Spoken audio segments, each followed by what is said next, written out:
Get ready for the dopest show around, the Whiskey No Chaser Podcast. Yo, you already know this sponsor. Been with us for a minute. Your Personal Munch, yourpersonalmunch.com. You can hit them on Instagram at MunchiesYPDS, at MunchiesYPDS. You could also call them at 855-363-4726. This is for the Hudson County area. You know, Jersey City, Union City, West New York, North Bergen, Guttenberg. Right? I think that's it. That's pretty much, right? Weehawken, where I live. Weehawken, yeah. Yeah, that's for this area. He can't get outside of this area because this is the area he's at right now. This guy started all this food delivery, all this delivery stuff. This company started it, and it's messed up that they are not getting the millions yet, but they're getting the bread, and they're getting you what you need at your house. Yourpersonalmunch.com, yourpersonalmunch.com. Hit them up. Oh, and also don't get it twisted, man. These people have the most exclusive places. They have 3 places in Jersey City that they run for that is cooking, and right now, you know, especially in the summertime, people can't get enough of these 3 places. The first place is El Sabroso, where you get all the Latino food, all the arroz con habichuela, all the freaking empanadas that you can delightfully indulge with. You know what I'm saying? You could get all that there. We got White Man with the little cheeseburgers, you know what I'm saying, and the fries and all the delicious, type of, burgery stuff that they make over there. And we got the official spot, Ringside Drinks. My dude, man. That place right there has the most delicious Portuguese food. And not only that, just everything is delicious. They also sell buckets to go, and you can have those delivered. Buckets to go delivered to your crib. You want a Long Island iced tea? It's yours. What you want? You want a Mai Tai? Got it. Pina colada? Done. It's not a problem. Munchies got you, man. Yourpersonalmunch.com. Hit them up. Yourpersonalmunch.com. 855-363-4726. Also hit them on Instagram at MunchiesYPDS. Hit them. They're the best. Let's get it. All right, yo. I got a new official sponsor. That's dope. You know what I'm saying? We went from having none to having 2, and that's dope. But this is the new one, man. I got the homie Zion. He has a company. It's like a clothing company, but he has the illest bag for any graffiti artist that is really trying to get out there and, you know, just walk the street with it. And also carry your shit and carry enough. Have enough cans, have enough caps, have enough markers. This is the official NYC tote bag, AKA the Gore-Tex tote bag. And bro, this shit's official, man. This shit, look, Gore-Tex, fucking literally, you could throw this shit over a fence, with all your cans in it, climb on over, go do your thing. You know what I'm saying? Not that I'm saying you should be doing that. You know what I'm saying? But if you're gonna do that, this is the bag for it. And the reason we call it the NYC, the official NYC tote bag, is because on the inside, look how fly this shit is, man. It's got a dope ass pocket on the inside. Look at this motherfucker right here. Dope ass pocket on the inside. This is I'm showing it to the listeners that are watching on YouTube. And I'm also explaining it for the people that are listening. You know, it's got a dope ass pocket. You can fit like mad stuff in here. You know, it even comes with stickers. Dope. Yeah, man. This bag has it all for you, man. You put your caps in there, put a sandwich in there, man. You get hungry, you know what I'm saying? You got your sandwich in there, you got a little water. You good, you know what I'm saying? Get to work. Get to work. You could hit that freight line all night. You good, you got everything. And you got enough space, man. Look at this thing. This bag is so big, man. It's ridiculous.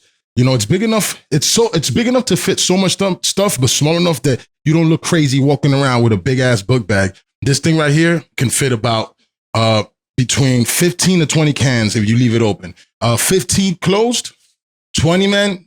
If you fucking want to leave it open in your wallet, maybe you're doing a legal spot, you might want to fucking keep it open. But yeah, man, official. This bag is great, and I don't see any reason why not. And if you want to go grocery shopping, go for it. I mean, at the end of the day, let's be real, man. This beautiful black Gore-Tex bag compared to, let's say, a Whole Foods bag that you're walking around with, looking crazy, you guys. At 3 a.m, nobody shopping at Whole Foods, guys. You look nuts. You look like you're doing something. You got this bag. You look like you're coming back from work. You're on your way to work, man. Get yourself an official bag, man. This thing is $50, and it's well worth it. It is handmade in Brooklyn. Handmade by Zion, the owner of the company. Wonderful cat. Thank you for reaching out. This is a great sponsor. This is a great product, man. You niggas go get this shit, man. Let me tell you where to get it. This is the website. The website is sundaysbest.us. You can hit the man up on Instagram at Zion from Brooklyn. Very easy, man. $50. You know what I'm saying? He, if you're in NYC, he will meet you in NYC. Look how dope this cat is. He will meet you in NYC. And if you're in California or in Canada or in anywhere else, man, you can freaking order this shit and he will ship it out to you, man. It's official, man. Hey, yo, man, check out, man, my guy at Zion from Brooklyn. And also go to his website, sundaysbest.us. You could go to the link in the bio in Zion. And yo, he also has other stuff. He has clothing. He has other stuff on there. But the official thing that's sponsoring the show today is this Gore-Tex bag, man. This shit is fire. Go get it. Yo, this Whiskey No Chaser podcast, the illest podcast on the fucking planet, boy. Today I got a very special guest, man. Yo, you been in Lincoln Motel? Yeah, you have. Yeah, sometimes, a long time ago. Either way, that's the owner, man. Brian Acosta Arya, man. What's good, bro? There you go. How you there doing, you man? go. What's up, man? You've been there. I mean, you may not have remembered, or you kind of blacked it out. You've been there. You know, convenient. What did Jay-Z? Jay-Z said convenient amnesia about that situation. But if you've been through Tunnelly Avenue between 38th and 39th, 37th and 38th Street, whatever it is, at 3 o'clock in the morning with your pals, with your girl, with your boy, whatever, wherever you go with that. Do your thing, bro. And you paid for 3 hours, just to watch a movie or two. Wink, wink. Yeah, they got a little HBO or something, right? A little Skinamax, a little something. Okay. I've been running it for the last 10 years. That's me. Hi, I'm Brian Acosta Arya, aka the Motel guy. What's going on? The Motel guy. What's good? And he's he also you got so listen, bro, you're an actor. That's not the only thing I do. Yeah. By trade. Yeah. By profession, I'm a struggling artist. Struggling artist. Yeah, a multi hyphenated entertainer who just happens to spend his nights for the last 10 years trying to make sure your favorite haunted motel doesn't get burnt down. And that's me. So if you have come through in the middle of the night, you've probably seen me there behind the bulletproof glass window. That's me. Bulletproof. I have to tell you, it's bulletproof. Don't try any shenanigans. No shenanigans, because he just wants you to get your nut off and get the fuck out. Pretty much. Yeah, I mean, right. That's essentially it. Yeah. Hey, cheers, brother. Let's cheers to this. This is not ginger ale. I could tell you that much now. It's not whiskey, no chaser, bro. Mm-hmm. On the rocks too.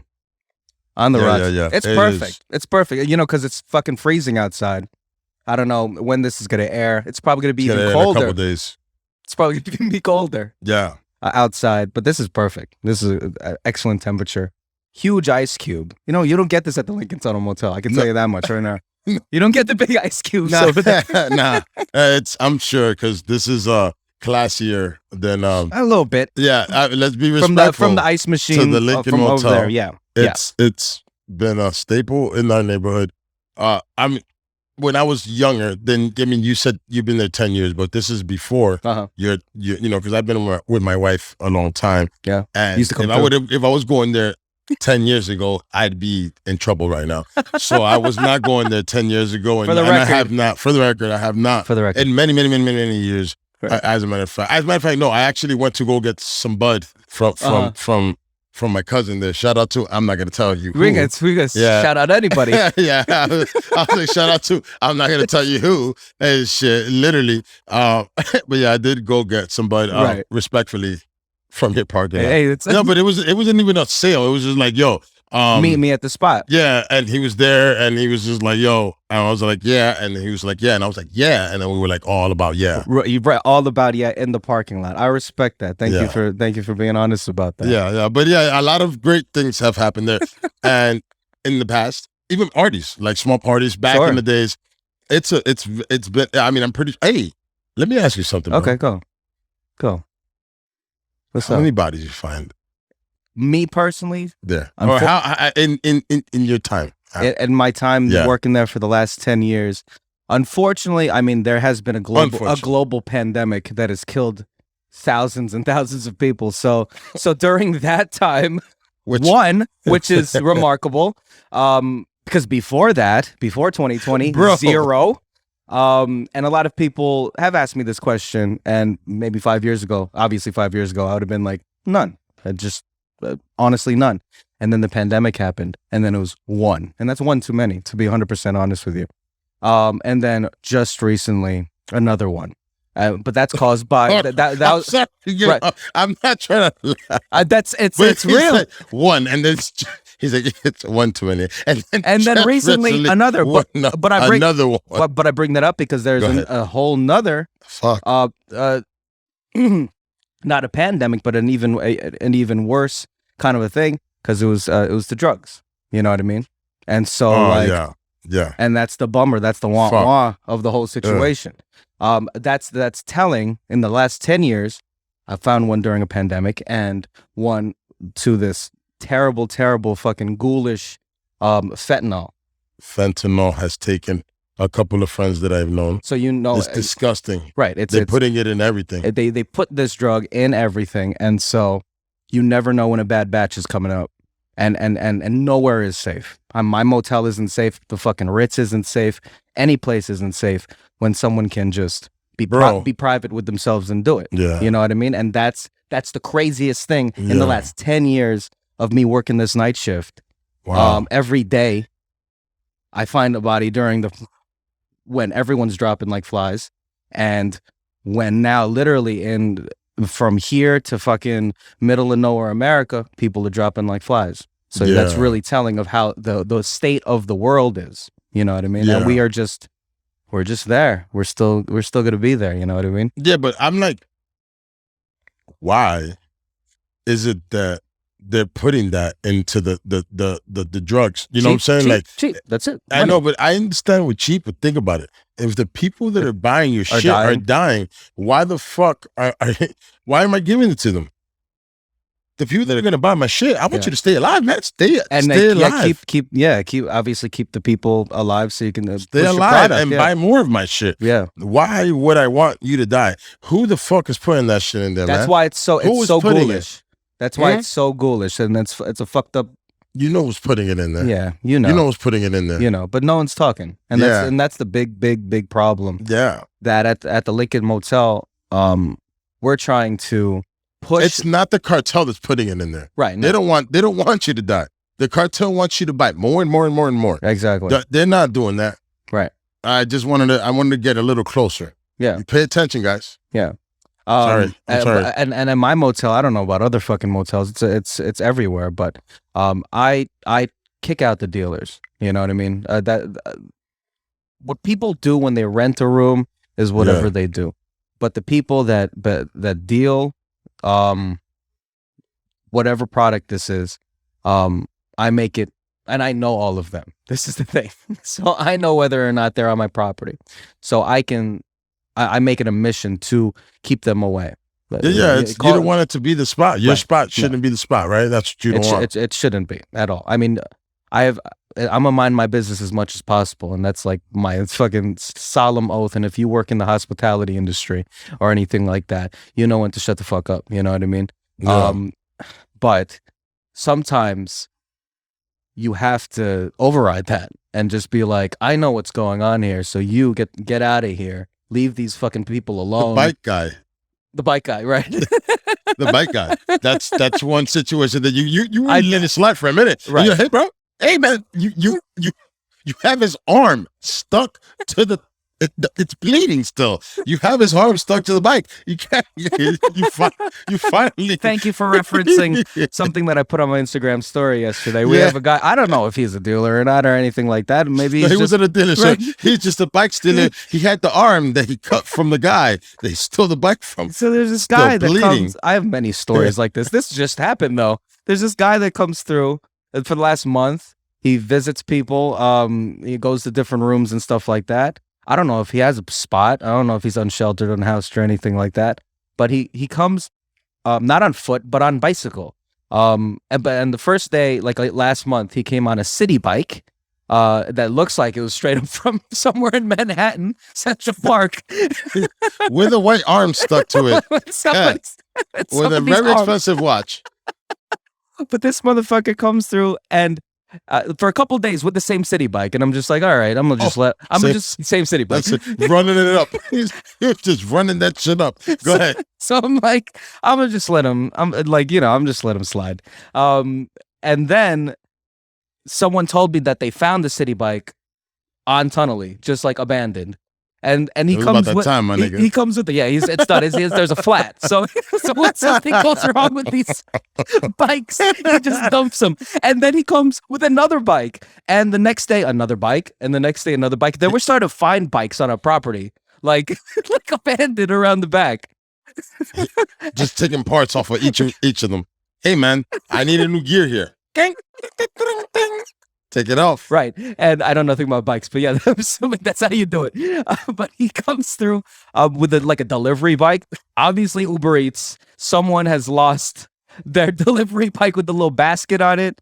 And he had a meal that night. And exactly. He came through with the meal. He had someone's Taco Bell that night. And so we had to kick him out, unfortunately. I had to be like, yo, you can't come here anymore, man. You just can't be doing the thievery anymore here. Right, you can't. It just looks really bad. Optics are bad, bro. And I feel like if you want a spot, I could just give you a room, and he never asks for a room or anything like that.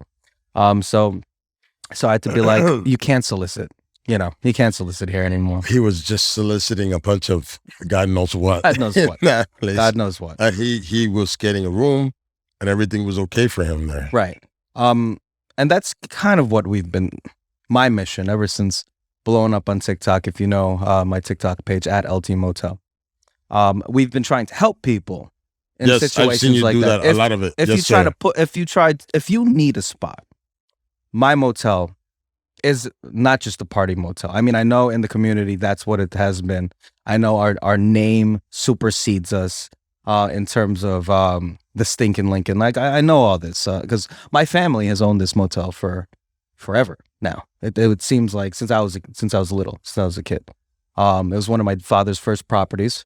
I'm half Indian, half Filipino, and my dad, when he came to this country, he had already been something. You know what I mean? He had his master's in nuclear engineering, working on nuclear power plants. And you understand because your dad. I just met him.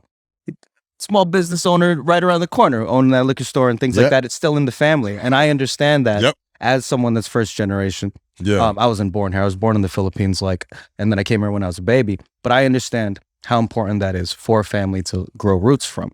And so that's when my dad, he had a little bit of money from his profession, from working his trade, his engineering trade.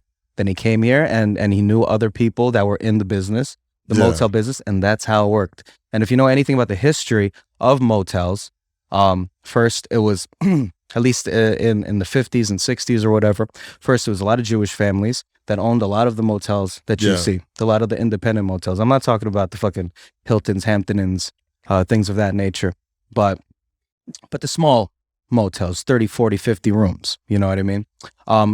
And the Jewish families had owned those spots, and then later on, when the immigrants started coming to America and things like that were entrepreneurs, mostly Patels and things of that nature, they came through and bought all of them up because it was time. Those guys were retiring, and my people started taking over all the motels, and so my dad did the same thing. And so the Lincoln was one of them. A couple of others down on Motel Row is what they called it, right on Tunnelly, the Route 109. Everybody busted mad nuts and all those motels. Their motels are the busted nuts motels. Yes.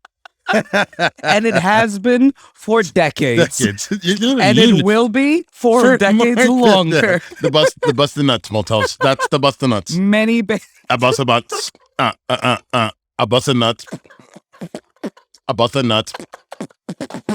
Busting nuts. Yo, I just made that up. Hey, man, tie that up. We should do like a TikTok together. Just TikTok that quick. That's a loop. Yeah, we're gonna sell it in NFT. We're gonna NFT that too. NFT together. Bang. I busted nuts. A bustin' nuts. A bustin' nuts. A bustin' nuts. Motel gang. That's what these motels have been predominantly. Probably even before the Patels moved in. So my dad was one of them, and he snatched up a couple of them. And snatched up a couple of them. A couple of them, he did. Smart motherfucker. Right. You know, he had friends, and that's what I mean. To this day, you start businesses, startups, and stuff like that, and that's like the cool trending thing. But this, for the brown community, this has been a thing that people are just jumping up on, where you can make money with your folks. You can start building roots and stuff like that. That's the problem with the startups. It's not much of that. It's not building a community and stuff like that. That's a whole nother fucking issue. But this is old school I'm talking about. You know what I mean? Yeah. And so my dad started a family right off of that. My dad met my mom, and then I came through, and I've been in the motel business pretty much ever since. You know, and I grew up in a motel, actually. You know, from like 1st grade to 12th grade, over on the border of Ridgefield and Palisades Park. My dad owned a spot called the Turnpike Hotel. It is now a Days Inn.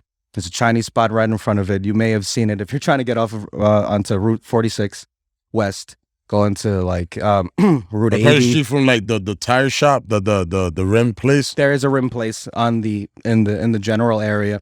If you're essentially going towards Route 80 and trying to go to movie theaters, there's a movie theaters on Challenger Road over there. I used to go there all the time. Anyway, so growing up in a motel, I mean, it's been in my blood. Like I've seen it all. You know what I mean? And it was a little. Are you okay? It was a little weird. Are you okay? I'm good. I have a story to tell now, and and then for the past 10 years, I've been really wanting to tell it. And that's why I wanted to ask, are you okay? Because growing up in a motel, it was tough. And and all of this pent up introspection is ready to come out and just bring it out here, bro. Yeah, I'm here right now. Yeah, and that's talking about respectfully for the last 2 years on an app like TikTok at LT Motel. Go follow it. Has brought me here, closer to the community. Also brought me to the fucking Kelly Clarkson show.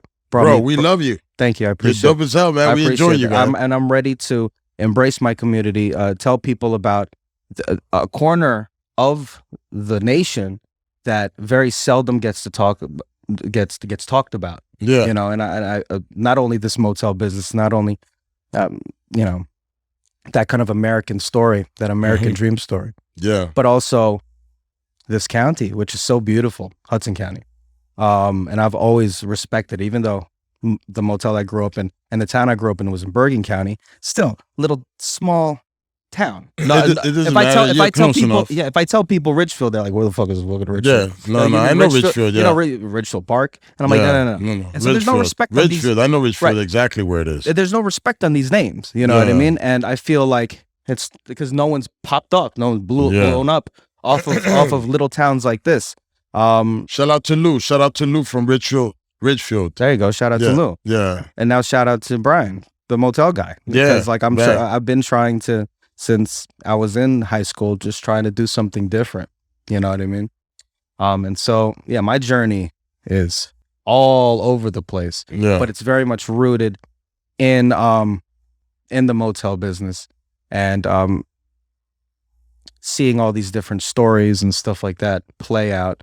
And as I said, now with TikTok, it's been a real blessing. And you've been able to put out your story, and you've been able to show people who you are, and get people interested in what's going on with your hotel, because it's dope. You know, like earlier I posted and I took down because I thought you weren't gonna come and shit. Pause.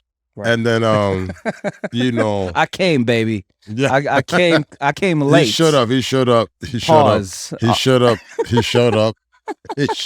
Well, here's the thing. I've been working for the last 10 years, the night shift. Yeah. And that's a whole nother piece of my content that I hope people that work the third shift, that work the graveyard shift, I know that they fucking gravitate to because they are in the same situation. Shout out to all the nurses. Shout out to all the fucking the EMS people, the dispatchers, Truck drivers. Of course, the truck drivers. It's the fucking bread and butter of this kind of industry. Shout out to all of them because they are they have their own stories. Yeah. You know, and it's a weird, fucked up kind of, if you work in a 24-hour industry, Yeah. like you know what it is to oversleep at 8 o'clock when you're supposed to be at a podcast. And they come at 10 o'clock because your shift doesn't technically start until 11, 12 o'clock. You see, I didn't know your timing, right. But if you would have told me, yo, your time, I would have been, like I told you, I work with you, whatever you wanted to do. You've been really cool like that. Yeah, like I didn't want to mess with your time because I know that you're running a business and you're doing certain things, so I didn't want to mess with your shit. So I was like, you know what? You're going to do daytime or evening? And you was like, 8 o'clock's perfect. I was like, let's do it. Right. Daytime, I would have not. Yeah. It's just been locked down. Exactly. As you should. You should definitely get rest. Don't fuck around with your sleep ever. I know. That's the problem with me. I don't get enough rest. And so I knocked out things just and you know, time is get some sleep. First of all, time's not real. Aside from that, just things are getting darker. Yeah, they put it backwards. Right. They say, hey, we're going to put it backwards now. Put it backwards. And they said to put it 2 hours backwards. You know what people do? They put it 2 hours backwards and they'll be like, oh, that's the time now. That's it. so time. Yeah, I know, bro. I was telling my wife that the other day. I was like, babe, what the fuck? The time just goes backwards, and they just make us all uncomfortable now. Right. We was comfortable with what's happening. It's okay. Year, it's gonna get dark early. yeah. That's cool, bro. Right. That's cool, man. Let it get dark early because that's the time, right? But now it's not the time because you guys said, hey, let's do it 1 hour backwards. We just fuck it so up. we can be able to get a little more daylight. Save it. And then put it on the calendar. Yeah, we just save it. It's fucked up. We're gum. This is really. It's fucked up. And it's fucked up for the people that work in time. That work at night. Yeah, and then we got an extra hour of work because trust me, I've done night shift. Yeah. I've done all of that shit, man. So don't get it twisted, man. Yeah. I'm a truck driver. Okay. You know what I'm saying? I don't drive trucks now. Yeah. But you've done that in life. Yeah, I've done 16 years of tractor trailer operating, bro. Goddamn. So good for you. I've done, and then a lot of that shit was in the nighttime, and a lot of that shit was in New York, and and then some of it was in the daytime in the morning with traffic. So I would start in the nighttime and then come into the fucking crack of ass of fucking the horriblest times of driving tractor trailerisms into, you know what I mean, into Brooklyn, into the Bronx, into all that shit. So I know what it is to drive in bad places with a fucking big truck. And everyone's bright-eyed, bushy-tailed, fucking awake, and you're just like fucking dozing off. No, I'm not actually, because you know what? I don't do that. Good. You know what? When I'm doing something, I'm on that time. You focus. I'm on that time. Yeah. I don't do that shit, man. Yeah. Like niggas come to work to sleep. I don't be sleepy at work, man. Right. They catch me doing push-ups outside my truck, dog. Yeah. Good for you, man. Yeah, and my job, I was you were actually like active, like my job. It's fairly simple. As I said, just make sure the place doesn't burn down and keep the dealers out. So there's a little bit of downtime. That's it's been so I've been so blessed, and so I've been able to create at the same time. But you know what a cool part of TikTok is? If you've never seen truckers TikTok, I mean, they break that shit down. This is how I live. This is what I do. This is why I'm such a good driver, and I give so much respect to them because driving is not easy, bro. Respect truck drivers. Right, I respect them because they. I mean, there's solo truck drivers. There's couples I see. Female truck drivers, female identifying truck drivers, and they live that life, and they now are willing to put it on camera and vlog about it, and I would fucking respect it. Have you ever played a truck video game, like a trucking simulator? No, I've driven real trucks. I'm not driving no damn simulator truck shit, man. Get the fuck out of here with that shit. Like, why would I want to do that? It's a very popular. If you go on something like Steam, if you see the Steam bestsellers, Steam is, you know, a video. I come from the old school truck driving where there was actually, you had to drop gears. There was actually maps. You had to have a map on your fucking shit. I didn't have a fucking thing. I come from that time. I feel you. No GPS. No GPS. No Google Maps. I had a map. I had to sit down and map my shit and look through it and be like, all right, I'm going to go from here. And then, oh shit, I got to make sure. And there was no thing. And then when I got there, I had to make sure that I had two routes. If I'm going to fucking drive this truck over down to fucking wherever the fuck I was going. Right, Brooklyn. Let's go. Yeah. All right, now I'm gonna go with this map, and I'm looking into this map, and I'm like, all right, if I can't go in through there, because it has the truck. Like I bought truck maps. Yeah, you had to buy truck maps. Oh, yeah, wow. you had to buy them every year because everything changed all the time. Yeah. So you'd be like, all right, I gotta do that. All right, so if not, I gotta go this way. So you had to do this. So as you're driving this shit, Yeah. there was no cell phones, my nigga. Right. I had to flip. I had to clam. I had a clam. You know what I'm saying? So I That's was some just, real shit. yeah, Yeah. literally, I was clamming it up. Bow. I would have it there back with the clam. And then I'm like, just listening to Hot 97 because I didn't Nice. have no way of doing anything else. Yeah, right. So No. I'm like,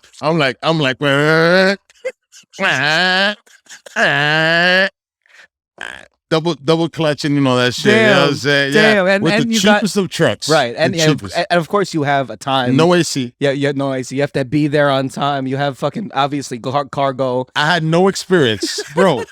And then I had barnyard doors. So I had to, and then in the Bronx, Yeah, I would yeah, have to back in this 53-foot trailer in the smallest of spaces. And then this crackhead screaming at you, Right. you don't know how to drive. And I'm like, bro, I gotta fucking park this shit, man. You want to drive? Yeah. Hey. And then like everybody say, hey man, suck my dick. And I'm like, why? I don't want to suck dicks, bro. I just want to park this trailer. I just want to park it into this cave. It was a cave. There's bats in that motherfucker. And I'm just trying to, you know what I'm saying? Just get that motherfucker in without getting my door off. So I would do it, man. Right. And it took me time, man. And I'm Right. sweating. It's like the winter. And I'm just sweat. It was the most, bro, it was hard. Bats. Yeah. Yo, What do you say? yo, it was the hardest There's time. bats. But that's why I became the best tractor trailer operator Fuck that's ever yeah. driven Fuck yeah. a truck because Props. of those moments. Props. Bang. And those are Damn. the moments. And I don't know why this became my podcast. Did Yeah. this just No, become yours? well, hey man, Acosta? it's Acosta Arya? hey, but it's so. I love hearing stories like that. Yeah. I love when people fucking tell me their jobs. Tell me your job, or your past, because it's such a integral part of your character. Is what I've found out, and then working this shift, the night shift. That's kind of where we're coming exactly. from that. Yeah, just from driving and doing And things. so in you life. understand Yeah. the night shift. You understand Uh-huh. what it is to be awake while everyone is sleeping. Yes, And things of that nature. definitely, Yeah. And the segue from why I was late tonight to this podcast. But I'm up. This is my hours. I'm vampire hours right now. But I I also understand why you can't do that kind of shift forever.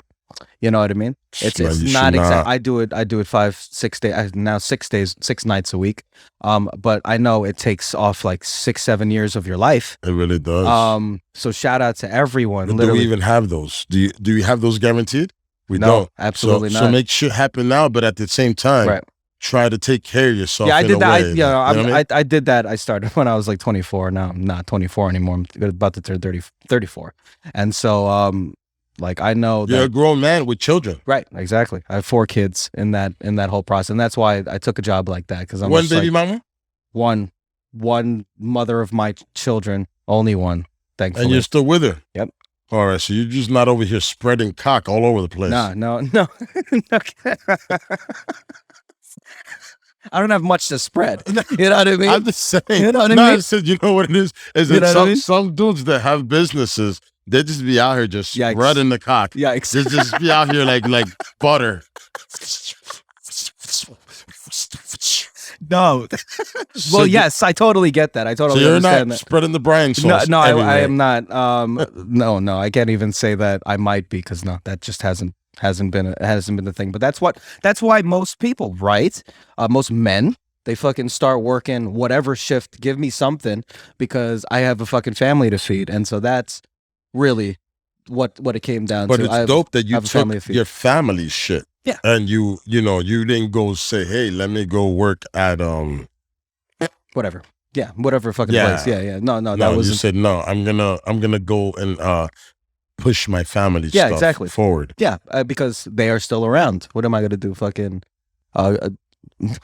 abandon them? Why would you want to do that? You know what I mean? Why would you want to? Like, I did have that feeling in the beginning, because I'm an only child, and so and I grew up in the hotel business. amongst all this drama and stuff, Yeah. constant like 24/7, because it's a business that never closes. Constant 24/7 drama. So living amongst that, I mean, I would think it's a lot. it was it was a lot.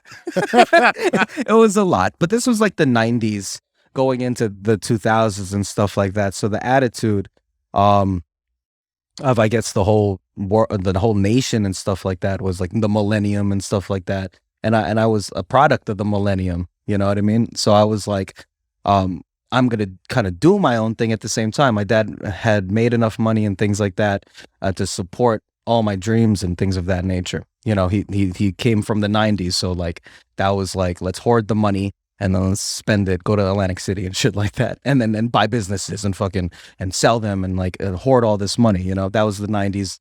In the 2000s, attitude for a lot of business people. It's like, yo, let's save. Yeah, put it exactly. on in there. Put it in Put it in the stock market. Things of that nature. Yeah, like yeah. that's what the attitude was. So, as an only child, I was kind of blessed with a father that was like, okay, you don't really have to do the family business. You can kind of go out and do your own thing. So. Growing up a only child and things of that nature that didn't get enough attention, I was like, I'm going to be an actor and try to gain attention from a faceless crowd of a theater of people. And it's like that's really what it was. So it started off with me wanting to be a rapper, actually. A total antithesis of what I grew up around. You know, I grew up around a lot of white people. But also gravitating to this explosion of hip hop music that was happening. Of course, you mentioned Hot 97, things of that nature. Very, very important thing to grow up on. You know, and we got to be blessed with stations like that in this area. And so I know I don't look like it, but I love the fact that I didn't look like the rapper that anyone expected. So like I just sat there writing raps. Like instead and you write and you definitely are good at putting a flow together real quick. Thank you. I appreciate that. And I was serious about it. Right out the gate, like something clicked around freshman year. I was like, I'm not good at math. I'm not good at class. I don't want to do homework. You figured out that this is bullshit. Yeah, it's all. You just figured it out. It's like, this is like busy shit that I'm never gonna use. I'm sure you're not an idiot. Yeah, you understood that. I understood the same thing. I'm like, what is this, bro? Hey, what are we doing here? Time's not real. Yeah, algebra. Like, where am I gonna use it? Yeah, I was just like, Miss Goncharova, what are we doing? What are we doing here, miss? What are we doing? And I'm like in like good math, and I'm like, I'm in good math for no reason, because I'm like, I don't even pay attention to this shit, man. Right. I just cheated my way over here because I don't understand none of this shit. This shit is bullshit, bro. When's the last time you said, hey, man, we need the algebra. X plus 12. Hey, you need the X over the 12 besides the next to the X to the Y. Then get the fuck out of here, man. That was my attitude. Yeah. And all my nigga. my rascal friends that were just like, yo, let's fucking freestyle. I'm just like, yes, I'm going to gravitate towards that. There was a little bit of like, just, my father wasn't, I mean, the stereotype brown parent that was just like, do your homework. You're going to be a fucking doctor or something. That wasn't there. Mainly because he was trying to take care of like 9 businesses. So he kind of maybe overloaded himself a little bit. So he didn't say, oh, go do your homework. And my mom wasn't a presence. Obviously, I haven't mentioned her yet for a reason, not a presence. And so I just had living in practically a single parent household. And so, hotel hold. Right. And so business hold, right? So I'd go to school and then come back to the hotel. So that environment is not conducive to raising a Stanford graduate or anything like that. That's just not going to happen. And I knew that from the get. And so I was just like, I want to do something in entertainment. I see all these people kind of living out their dreams, coming from nothing, being fucking, millionaires and shit like that off of movies and record sales and stuff like that. I'm like, I could do that. Even though visually that doesn't make any sense. 5'1", Asian person, like what success story has that come out? You know, has Timothy come out. De La Ghetto. He ain't none of those things. He ain't 5'1" nor Asian. Timothy De La Ghetto. I thought you meant Timothy Chalamet. I don't know why I was thinking. You know what? Timothy De La Ghetto has a bootleg version of my Whiskey No Chaser. I swear to God, I came up with this way before him. Right, okay, all right. And a bootleg version. He's way more famous than I am. Yeah, right. Yeah, but he has like a No Chaser podcast, and I'm like, Whiskey No Chaser podcast. I've been had this shit forever. Right. And then I'm like, oh, this hell no. This you know what I'm motherfucker. saying? Yeah. Yeah, but he's probably had my same story, except without the hotel stuff.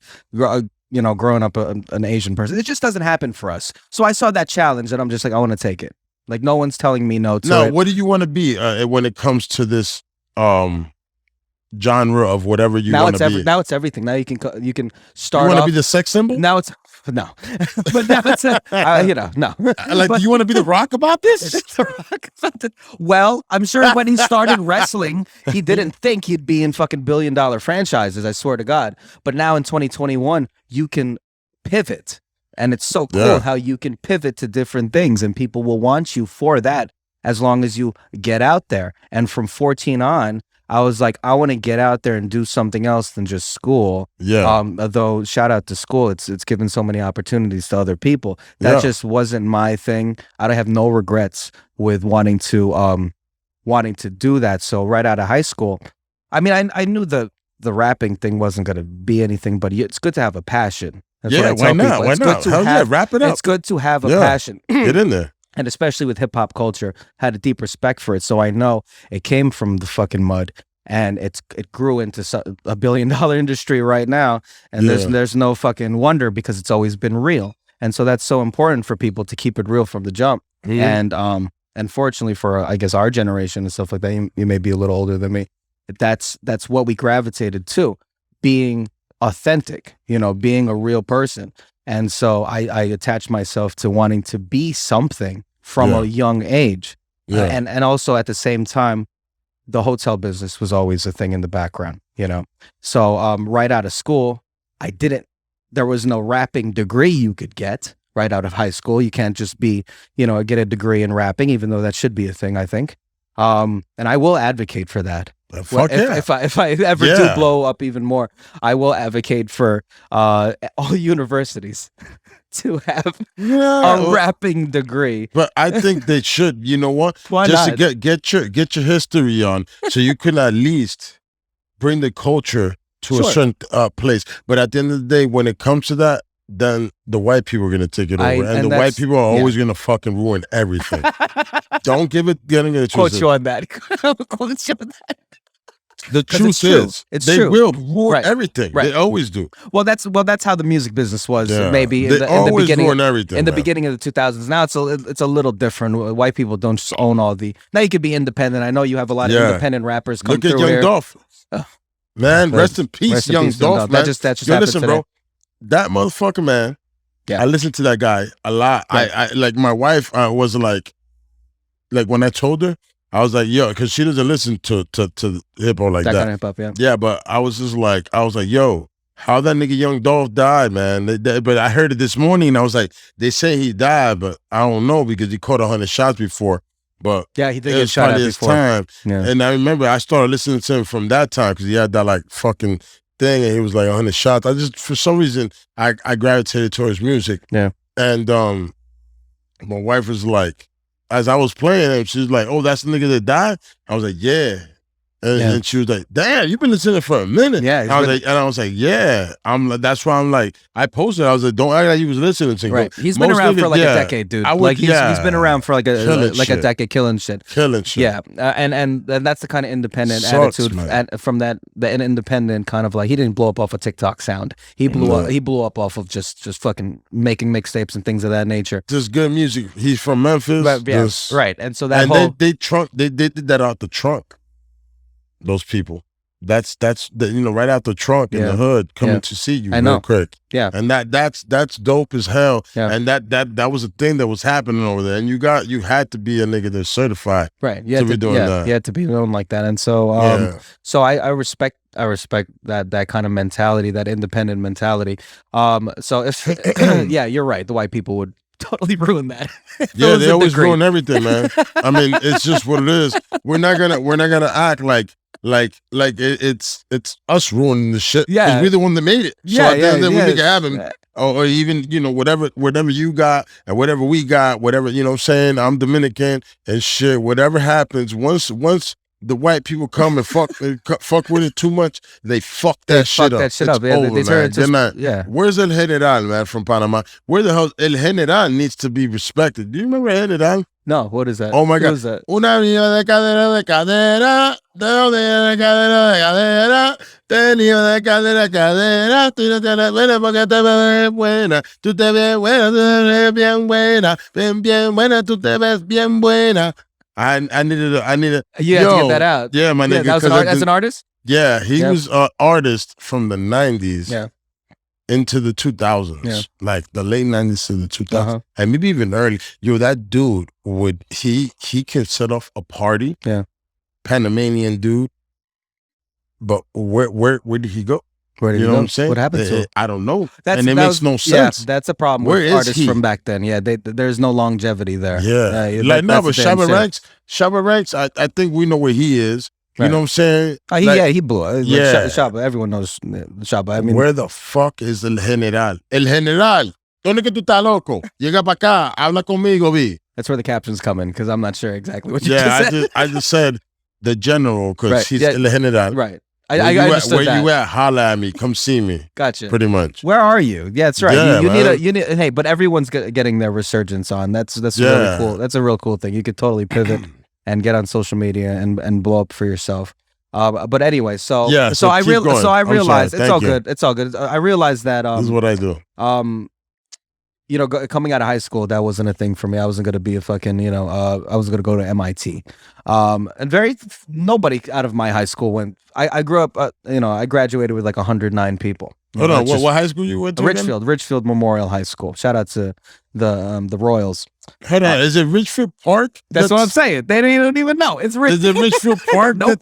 That's the little place, because Richfield Park is small. It's small. It is, but more people know Ridgefield Park. No, it's Ridgefield. This is like on the border of Palisades Park and Cliffside. And so like it's not Ridgefield Park, right off of 46. No. You take the exit, and it's right off of like it's a doctor's office. Yeah, it's like which is super small. Sure. Ridgefield Park is very small, and Richfield's even smaller. It's off of it's off of Shaler. Hey, fuck all you over there. Let me tell you why. I don't know where you guys are at. That's why I'm trying to put Richfield on the map. Yeah, it's all good. It's okay. No, it's a very small town. Taken over by us. Just something needs to take over that place. Yeah. Let me tell you why.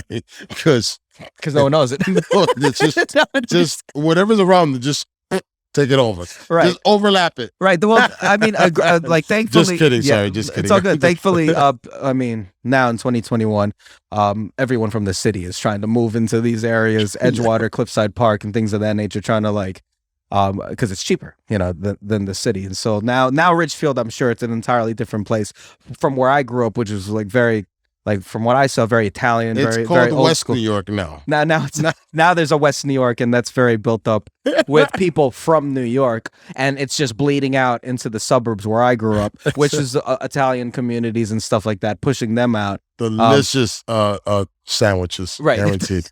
They have delicious sandwiches. That's right.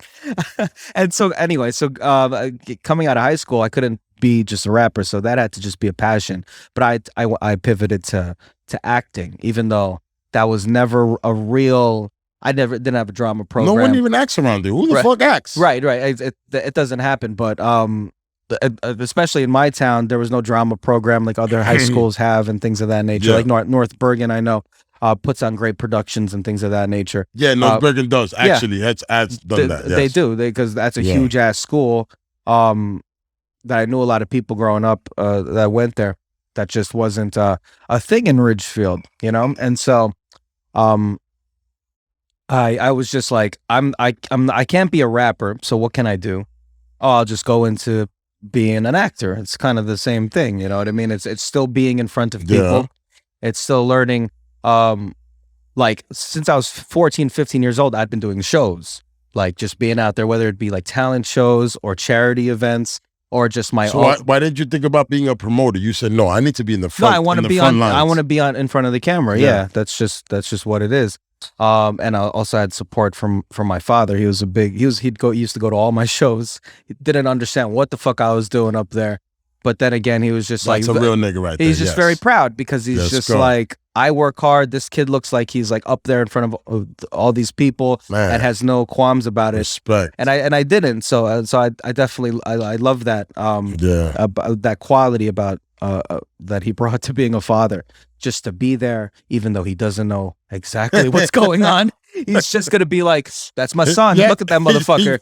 Look at him. Look at him. Do it, man. Look at him. He's fucking great, isn't he?" And so like I tried to be great. I feel the same way about my children. I would support. I have the same way though. I'm like, they want to. Fuck it. Go. That's my seed. He's up there, and she's up there, and they're fucking killing. Who else are you gonna support if you're gonna support them? Are you stupid? That is the person you have to support. Like support your family, kids. Just be like, hey man, if they're doing that, all right, they're doing that, man. They're doing the thing. Yeah, they're doing backflips off of certain things. Right. Let them do backflips. Yeah, they're running the ball. They're fucking shooting. Make sure that I'm going to pay for the pads so they can land on it. Yeah, right. Whatever we can do to keep it safe, I'm going to pay for it. I'm going to sure we can save. You want to do a little safety? Right. We're going to put the safety things on there. Yeah, we're going to oh, you want to do that? Yeah, let's go. That's good. Yeah, my parents were the same. Whenever I went, like I was a skater. Look, rollerblades. Oh yeah, they brought me all the best rollerblades always. I mean, these I bought these when I got older. Right. But at the end of the day, they bought me all the rollerblades that I wanted, all the bikes that I wanted, and all the pads that I needed. Yeah. They're like, all right, you want to ride that? Go. But just, is there a safety way? Can we get and so the helmets? I didn't wear the helmets all the time. Sure. Never. Sure. Almost. But it's to extend the longevity of what you like to do. But and you're outside parents, and shit. Yeah, that's what you're supposed to do. That's what parents do though. You be like, but just find a way to make it safe to for do them. it safe, right? Yeah. So that's dope that even my dad was just there to make sure that no one was booing. Like he'd be there and very seldom did people boo. And so I gravitated towards, I was just like, what is acting? What is theater? What is that? And thankfully, I mean, I didn't go to the best school. I went to community college right off the bat because my grades didn't reflect my passions. So I was just like, I'm going to just go to the theater program at Bergen Community College. Yeah, shout out to Bergen. School. Shout out to Bergen, which was really just one of the best experiences of my life, to be 100% honest with you, because I met people just like that, people that were interested in something like theater and things of that nature, but either they couldn't pay for real college, they couldn't pay $45,000 a year, you know what I mean? Or their grades didn't reflect their passions, but they still wanted to do stuff. A lot of them just they were not even theater majors, and they were still part of the theater program, because with community college you could take like 3 classes and that's your day, but you still got to go to work at the fucking mall or something like that. And those were my friends. Those were the people that I grew up with. Those are the people I always gravitated towards. The people that weren't sure with what they wanted to do, but they were still going to do something. You know what I mean? And I fucking love that, because I was the same way. Not sure what I want to do in this life. Mm-hmm. You know what I mean? Not a lot of direction. It was just go do something, and you'll find your way. You know what I mean? And so, with and it's just a very, maybe more unorthodox, instead of like communications or nursing or something like that. I went into a very the entertainment field. You know what I mean? And so I got my theater degree, and in doing that, I started getting a love for improv comedy, which is blowing up around the same time. Off of Saturday Night Live. And comedians that were coming from the improv background blowing up, I can just name a whole bunch of people in the early 2000s, like Tina Fey and Amy Poehler and things of that, and people like that. Donald Glover, aka Childish Gambino, coming from the improv world. Yeah, Childish Gambino, that nigga came up with Atlanta. Yeah, exactly. And he's a very successful rapper. Oh my God, that he show's came so from dope. the sketch / improv world. All these people doing that, and the entertainment field, TVs and movies, understanding how important improv was to comedy and stuff like that.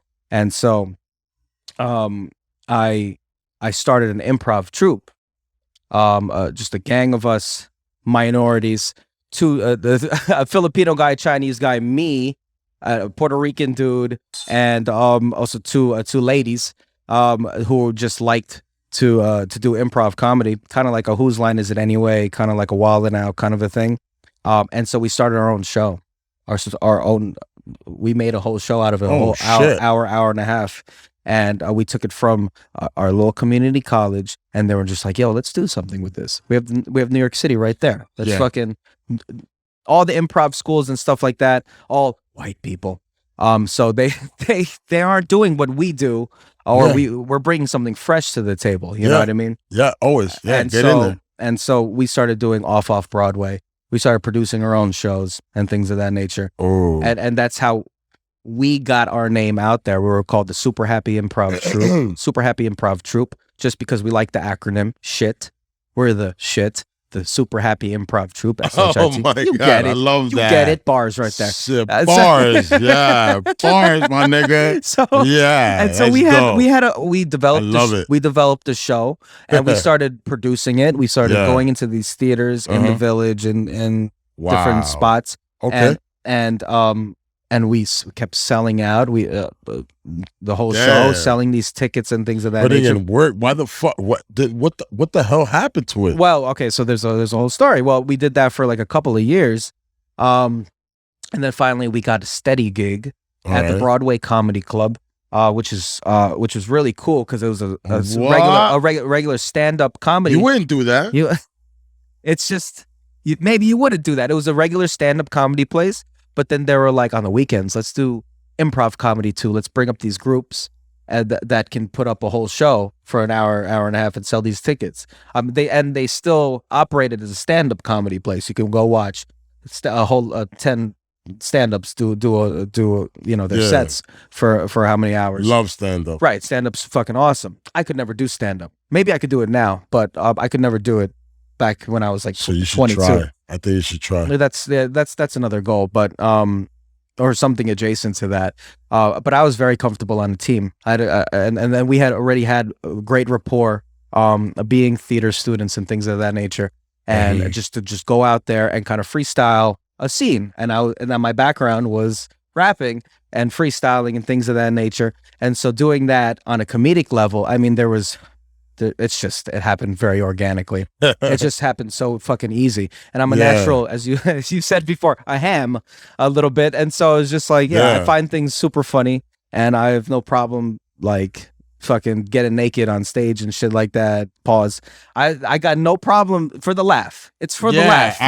Being a fucking jackass. Just doing it for the laugh. Being a little Johnny. I know that's what acting is, man. Acting is that you guys are supposed to take it, and in the comedic lane, you're supposed to push it where it needs to be done. Yeah. I just don't want to see your butthole, man. Right. Wait, no, chill.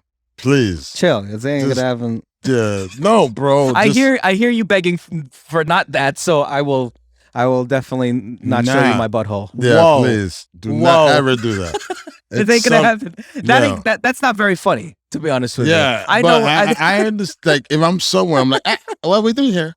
I don't want to see that, man. He's going to be funny. You want to be funny, hey, man. There's other ways to get the laugh. I understand. You know, like you could do a backflip and take off your shirt, and it's like, you got titties or something. Like, I don't know what the hell. But if the butthole, anything under, let's just keep everything above the waist, bro. Yeah, I understand. Waist, bro. I understand. Yeah. Well, anyway, so that wasn't part of the live show. You have to subscribe to the OnlyFans for that. That was whoa. Well, hey, OnlyFans at Lincoln Motel Times. It ain't gonna happen. That ain't gonna happen. Though people request that, to be 100% honest with you. I don't know about that. Yeah, they probably do. Whatever they're into. They probably do, bro. Anyway, we're just trying to go down the timeline. So we blow up off of that. It was great. We have a Sunday night show and it's fucking awesome, dude. Like that was the dream right there, and we did it. You know, even though a lot of that came out of our pockets, just trying to get to the city and stuff like that. We're still all living in Jersey. We had to do the commute and things of that nature. All meet at the same time, meet at the fucking theater, and hopefully maybe like halfway sell the show and stuff like that. Try to get people in.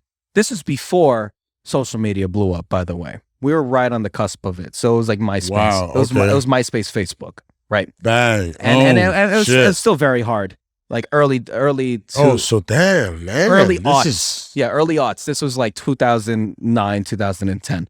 So it was just on the cusp of people having iPhones in their pockets and stuff like that. And so we struggled a little bit, but we had a show. We had it, and it was great. It was a beautiful time to just be creative like that.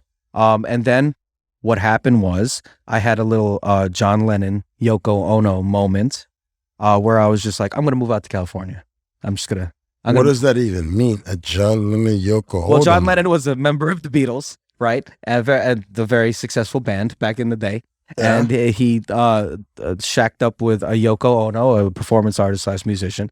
And they started having a little bit of creative differences with the rest of the band, the Beatles. And they were already on this, like, they were going to break up, and bitch done fucked up your whole shit, man. Let's get real. I had this bitch done fucked up my whole shit moment. It's and that, fuck her, and I can't stand her right now. That's cool. That's cool, bro. It's that, and where they all were professionally. John Lennon was already willing to go out. I mean, he's a very fucking intelligent, creative person. Yoko Ono as well. So they were just like, let's just go. Let's just do our own thing. And all the bands like, yeah, fuck it. We're all famous, and we can all do our own thing. We're all talented. Paul McCartney, everyone else was just like George Harrison, Ringo. They were all like, let's break up. Like, those are the guys with the faces, with the clown faces. Nope. Yeah, Kiss. Hey, no, that's Kiss. No. Hey Jude, don't let you. That's nope. Okay. All right. The Beatles. I thought they had like the face. Nope. This was the mouth. Anyway, okay. So I can't even relate it to something else. Nah, fuck them. Anyway, I went to California. That's kind of what I'm trying to say. Yeah. With my girlfriend at the time, who was just like, I'm moving to California. Oh, like that. Oh, yeah. Whoa. Man, you a real one. You're like, yo, I'm gonna move out with you. Let's go, and let's do it. And fortunately, I had connections out there, of course, through my father, some magical way. The first person that sold him a hotel also knew a lady who was the manager of the actor John Voight, if you know who John Voight is. That's, of course, that's where Angelina Jolie came from. She came from his nutsack. Oh, yeah. Yeah, I know Angelina Jolie. Okay. Bang, done. He's cool. Yeah, the guy that looks like this. Yeah. Oscar winner John Voight. Yeah, that was a fantastic impersonation. Like that. He just looks like he's looking away from everything. Sure. He's been in many movies. He's just looking away from everything. Sure. He can look at you in the eyes, but he's not looking in the eyes. Right. He's looking away from everything. Sure. So John Voight was an actor. He's on that. Yo, rest in peace. God. He was in many movies, and also the father of Angelina Jolie, other Oscar winner. Anyway, so my father knew his manager out in Hollywood, and also that whole family were also in the film business. Yeah, and so he was like, "Okay, you want to move out to L.A.? You're gonna get a job with the people I can hook you up with." And so I became a personal assistant for a producer of a production company. His name's Stephen Paul. That whole Paul family. They've been making movies for decades now. The guy from Fast and the Furious. Nope, that's Paul Walker. Okay. Not the same. I felt like I knew what was happening right now. No. I knew it. No. I was like, I'm good right now at this moment. I'm good in this hood. I apparently not. Rest in peace, Paul Walker. There was There is a movie that Stephen Paul, Hey. who was my boss in one time. Man. Did you ever Walker see? Paul. Nope. Did you ever see Baby Geniuses? Okay, so it was a movie where the babies talked, and they had like not powers, but they were super intelligent. Baby Genius. They're little babies that talk. This came out on in Netflix early somewhere? probably. So they came out with like 4 of them. They talked, Yeah. and this production company like made the technology to have the mouths talk, like move while the actor babies kind of just stood there. They made the computer technology to do this. It was quite. Then that's a big deal. It was a big deal honest, back in the early 2000s. Like that's Yeah. and so I started to work with that company. I started to work with that producer when I moved out there. They're so good at Just trying to be just trying to do the acting thing. Like I came off of the improv scene. I was just like, I'm just gonna start auditioning for things and shit like that. Just do the whole starving artist. Even though I wasn't starving, I had a job as soon as I got out there. Most of you actors Right. don't really have a bad situation. Most of the time, you guys have something great. Like, no, I'm just kidding. Well, some of them do. Some of them come from Some of like them come from acting. Yeah. But most like a lot of them just come from just being finger popped up to the top. the white ones. Let's Sure. go with that. And also the good-looking ones. I'm gonna even You paint them definitely white. fucked your way to the top. Right. Oh, you're a sexy motherfucker. You're definitely having sex with That's- Weinstein. Yikes. Yes. Yeah, you were yiking up. That's 100% That's true. 100%. We all know that this is kind of how you're how gonna the yike world it is. up. It's yiking up, and you're just like, and he's like, hey, Come you to my want- you hotel want- room. oh, you know what? This bitch, she acts so good, and we can make her up. Can probably get you to the right place. But you have to come over here and and females and men too. You of gotta, course. you That's gotta just do, what happens. you gotta do the Jurassic Park. Oh no.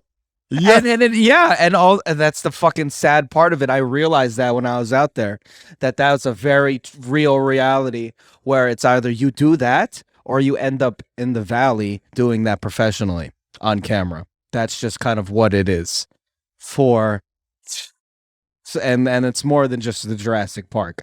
I mean, they may do a Jurassic Park parody, but it's gonna, go straight to DVD, if you know what I mean. Yeah. It's gonna go that. It's gonna go to that route. And I realized how seedy Hollywood was real quick. They catch them. Yeah, They do. That's how they catch like the casting couch chicks, the casting couch teens. She's like 24. She's a casting couch teen. She just came out of high school. Oh no. Yeah. Yeah. Casting couch teen. And whatever you think that happens, it kind of does happen like that. That's just what it is. Damn. Like if you don't do the other thing where you do the other thing, it's like that's the thing that a lot of people kind of get trapped in. And I saw that really quick. That's no lie. When it's you a go demon. out there, It's a demon time little bit. industry. Little bit.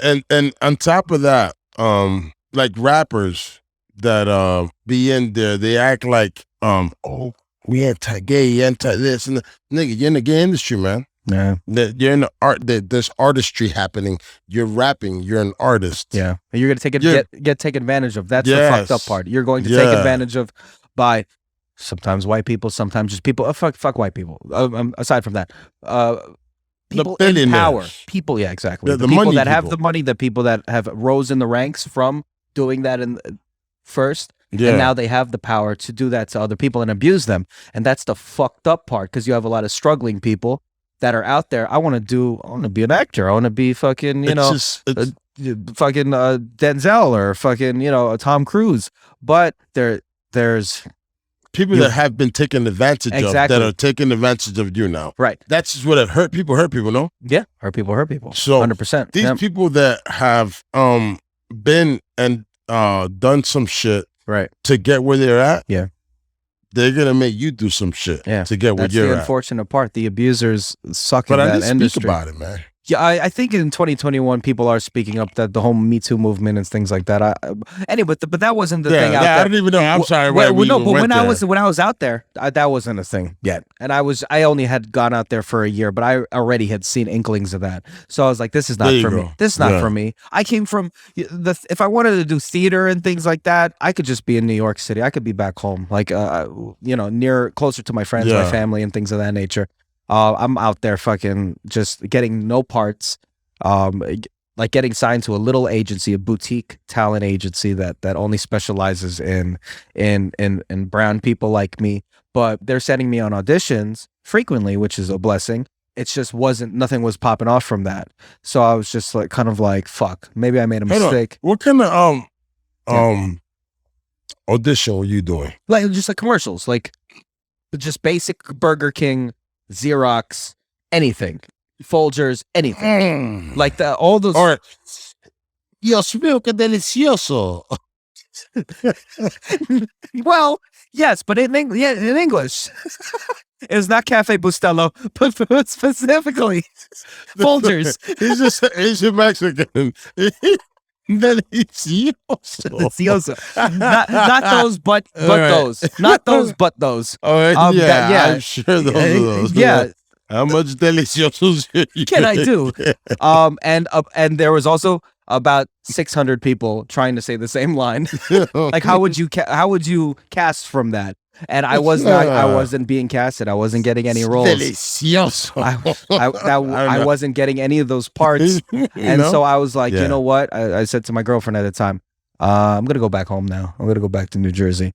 And she was like, and then things were not going good for her too. She had expected to go to school out there. It wasn't happening. So we're like, we'll move back. And as soon as I moved back to the New York, New Jersey area, I got a part. Bang. I got a part in a series that was, I got a fucking 10 episode, part in a series that was going to go to cable television, a new cable television channel.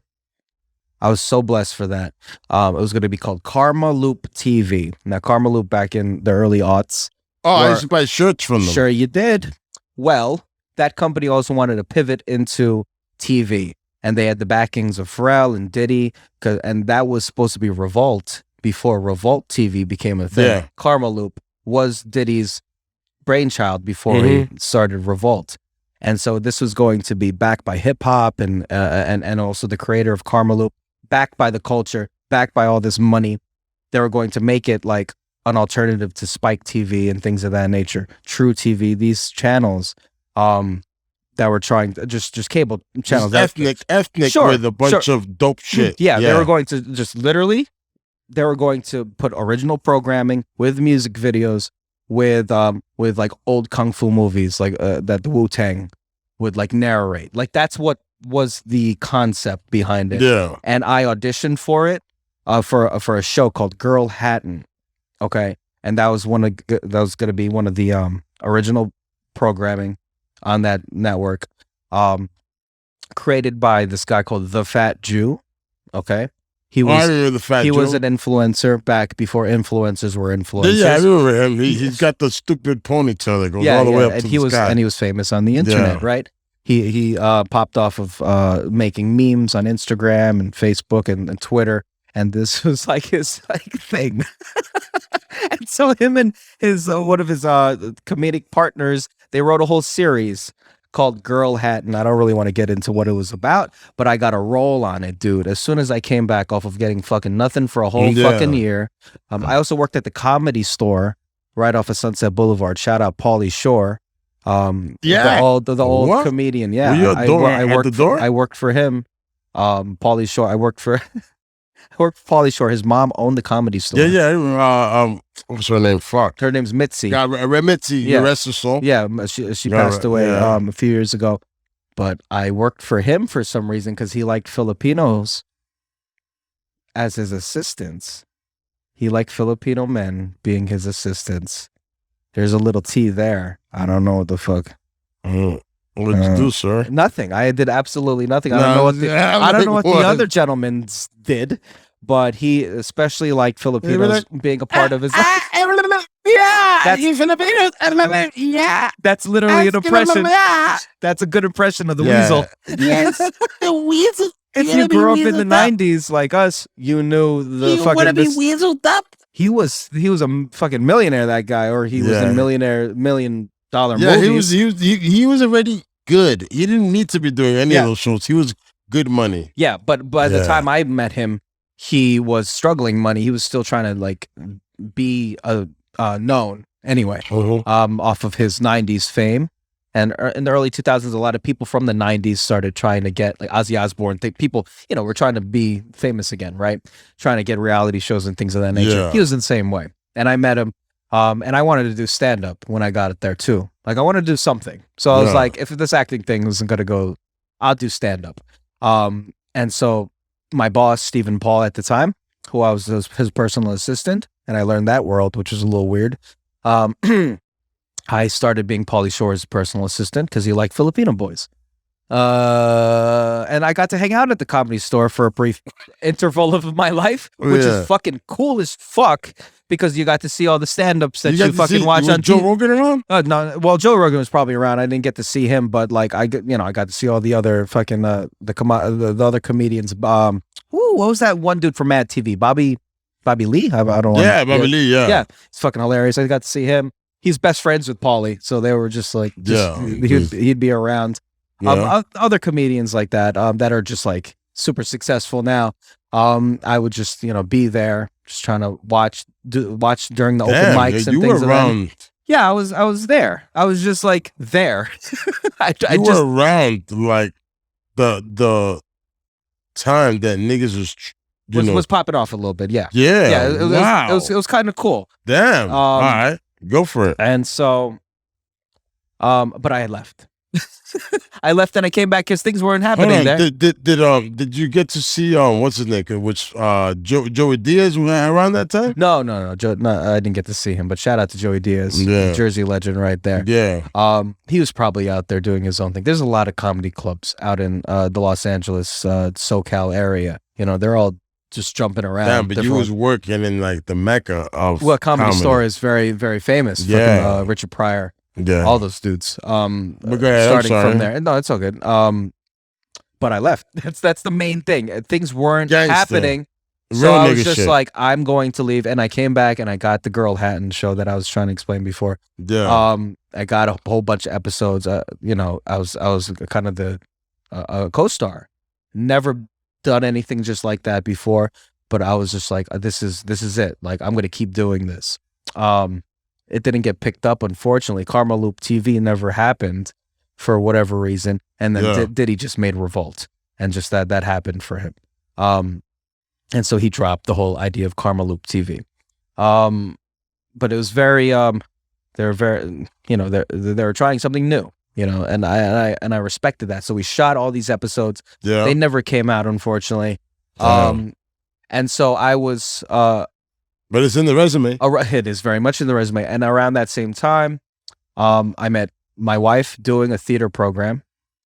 Doing a show, a Shakespeare show, because I went back to my community college. And I was just like, do you guys need anyone to act in one of your shows? And I auditioned for one of the shows. I'm like, I feel hot at this time. I'm just like, I got this show, and so I still want to do theater because like I cut my teeth doing theater and being in front of a live audience, and I cut my teeth doing Shakespeare in that brief period of time I was doing like community college shows, and getting my degree. I was like, I'm just gonna do theater again when I came back. And I was good at it, doing Shakespeare. It's such a cool thing to learn all those old lines, to speak that way. Word. You feel like a real actor. You feel like a real actor.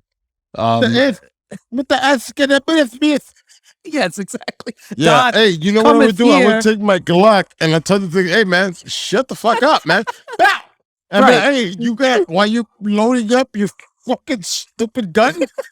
Guess what, nigga? I got like 16. Right. It just right. And then when I'm done with that, I'll be like, just because your boy thought he could drink enough wine over you, I'm taking him out with you.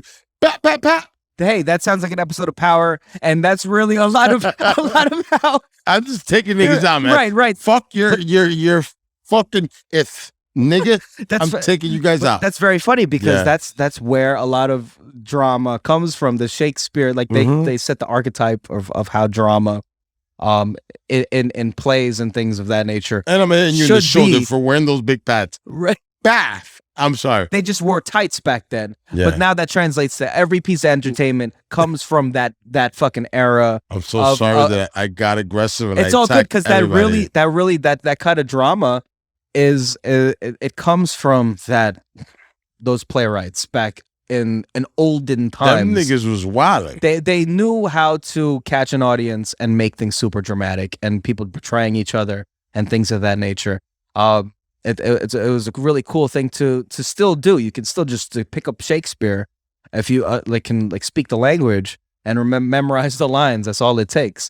And so I did that as soon as I came back. I was like, I want to keep doing Shakespeare, and I met my wife there, doing Shakespeare. We got hitched, had our first kid, and so instead I started working at the Lincoln Tunnel Motel, and I've been working there ever since.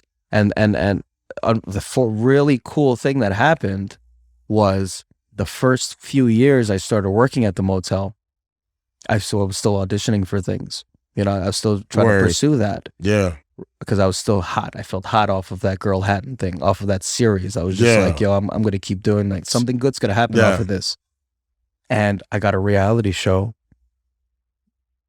pilot off of just working at the Lincoln Tunnel Motel.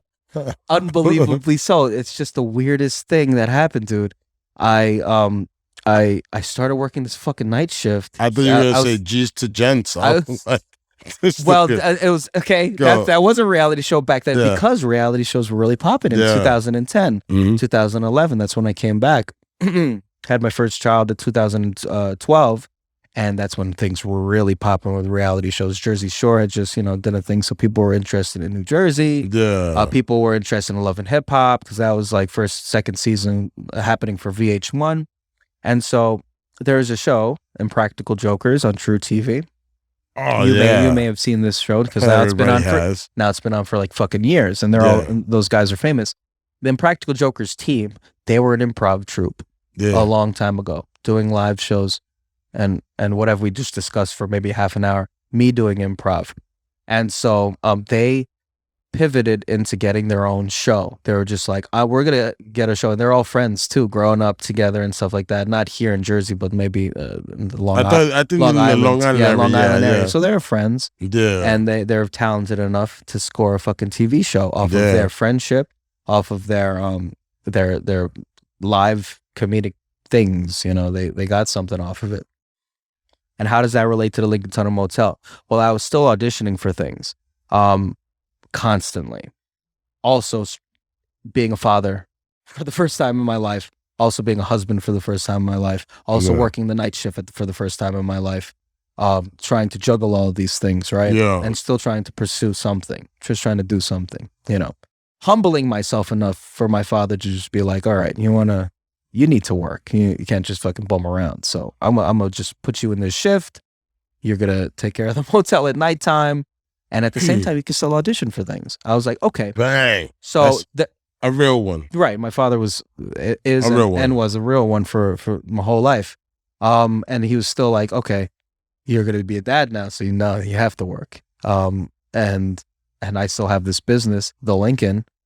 Come over here. You knew it from when you were a kid.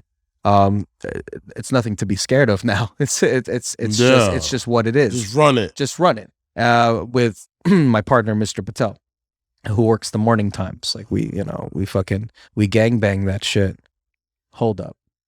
No, I fuck with it. Yeah. No, I'm gonna go with it. We gangbang that shit and we fuck it up. We do it. It's been still here, ain't it? Hey, it's giving you nuts.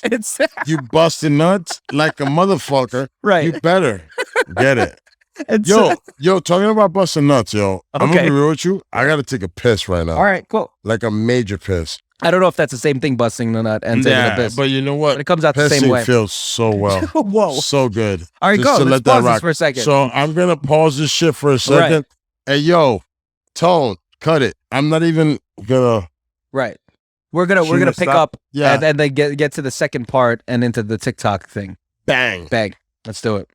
It's all good. Let me tell Steven the maid that I'm still here. Yeah, he is.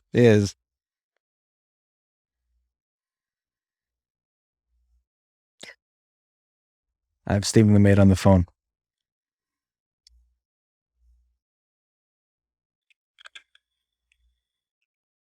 Hey, Steven.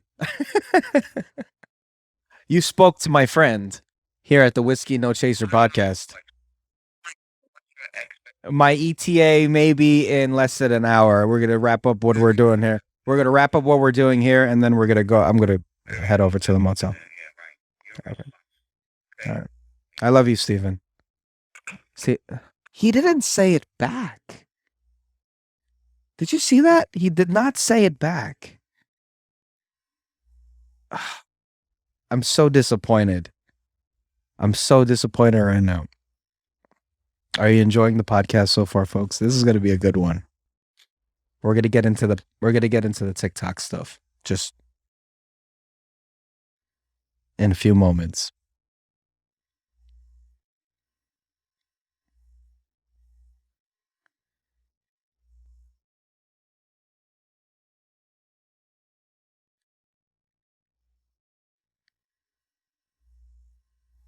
We're doing it. We're on a break right now. And we're drinking. This is Black Label, you said we're drinking? That's what we're drinking right now. Gangster. We're here right now. Whiskey No Chaser podcast. Doing our thing. All right, let's do it. Second half coming up. All right. Didn't even pause, nothing. Nothing. Let's keep going. We in here. I got a long tale to tell. You know what I mean? That's just what it is, you know? 7 minutes. Nice. Yeah, this next half is going to be probably a half an hour or so. Let's go. I told Steven the maid to just, hold off. Just to hold the fort down. Hold the fort down, Steven the maid. It's Wednesday. Nothing's happening right now. And we're about to fucking kill half of this fucking bottle. This is great. Thank you for this. It's over. This is over. What the fuck? People are hitting me up about going to Indiana. Chill. I don't want to go to Indiana. What the fuck? I don't know what's in Indiana, but if there's money there, you should probably go get it, I guess. Nope. I got invited to a birthday party in Indiana. One of my supporters. You know what? If there's not a skate park that you could skate, or if there's no pussy over there, which you're married. Nope. Not going to do that one. Are you married? Yeah. Look at that. All right, yeah, we're married as fuck, We're man. married as fuck. Yeah. It's got to have something to hold us down. Anyway. Yeah. All right, keep so us- go ahead, man. All right, so we're back. So we're back. 'Cause I went to go urinate. Chill. I did put hand sanitizer all Yeah, over it's my good. shit. Right. Hands, not the jump off, Right. but the hands. Absolutely, because the jump off does not get sanitizer What the- out. You gotta yeah. wash that with soap, bro. You got to take a shower. Shower, And- yeah, or a yeah. bath. Right. Yes. I was just Go. talking All right. about this reality show. It was called. All right. It was going to be called Motel Hell. Okay. I was auditioning at the same time, being a first-time father, first-time husband. Taking control of my life for the first time. But also working at the Lincoln Tunnel Motel. And so, I came across an audition for Country Music Television, CMT, Country Music Television. They were looking for people that, friends that like to prank each other, Oh, that like to do things like that and get it on camera like Jackass, like you Jesus. do with friends. no, I don't. And you don't do it, but they wanted to find friends like that. And so, I was like, something's making me gravitate towards that.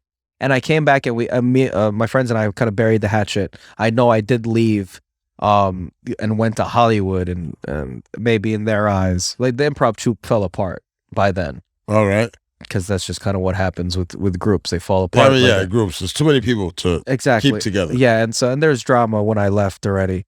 But Yeah. I came back, and we're all friends still. You know what I mean? We're boys from fucking college. Like we're gonna be friends for fucking our lifetimes.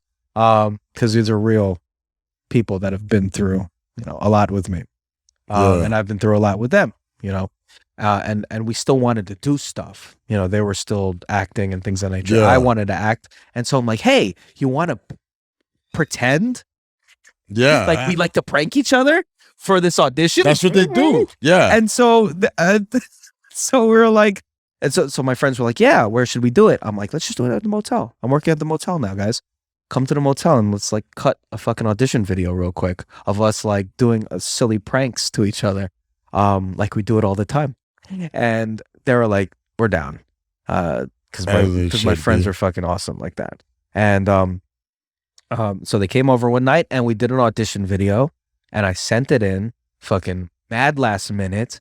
I was sitting in a parking lot of, I think like a Dunkin' Donuts using their Wi-Fi, trying to get that shit in by like 7:30 in the morning after just working the night shift, editing it on my little laptop. But I got it in. And maybe the next day I got fucking Murr from Impractical Jokers. Didn't really watch the show back then, but I knew it was like maybe their first or second seasons. They were popping off on True TV. Mirror with your fucking bald ass. Is the bald motherfucker? Yeah, skinny bald weaselly looking love dude. that weasel ass motherfucker. Who doesn't love his fun. dumb ass? Right, he's the asshole he's of the show. so much fun. He's the asshole of the so show. much fun, yeah. Well, they're all assholes to each other. Yeah. But he's like the asshole. Oh, dope. Yeah, Yeah, but we love everyone. so Impractical Jokers is the shit. But I didn't really watch it back then, and I didn't know that he was heading this whole operation. Yeah. And so the people at True TV, he looks for potential reality shows. Like that's his like job over there, or that was his job in 2012. And they were trying to pitch shows to different networks. Yeah. Because off of their success of Impractical Jokers, they're like, oh, now we can put someone on. We can put someone on. They started as friends doing improv, got successful, got their own fucking TV show on cable TV. And they're like, we're gonna make money off of other people that want to do the same thing. And I was like, genius. And they hit me up and they were like, you're not good for country music television. That's never gonna happen for you. No, you don't look. They're gonna pick that up. But what is that hotel behind you? What the fuck is that? And Murr was like, tell me more about that. Me and my friends, we went all the way to Manhattan, sat in the True TV office, and we're just like, we're friends. They don't really they have nothing to do with the motel. They're just my improv friends. But I work at the motel and I told them everything about the motel. And Murr was like, genius. Let's make a reality show off of it. And I'm like, yes, we're here, Murr. Maybe me going out to California, maybe that was supposed to happen. Maybe all of this is supposed to happen like this. And we're supposed to be right here where we are all together like this. And let's make something happen. And he took a chance. He took the fucking weirdest chance in the world and sketched out a reality show off of nothing. None of it was true. Okay.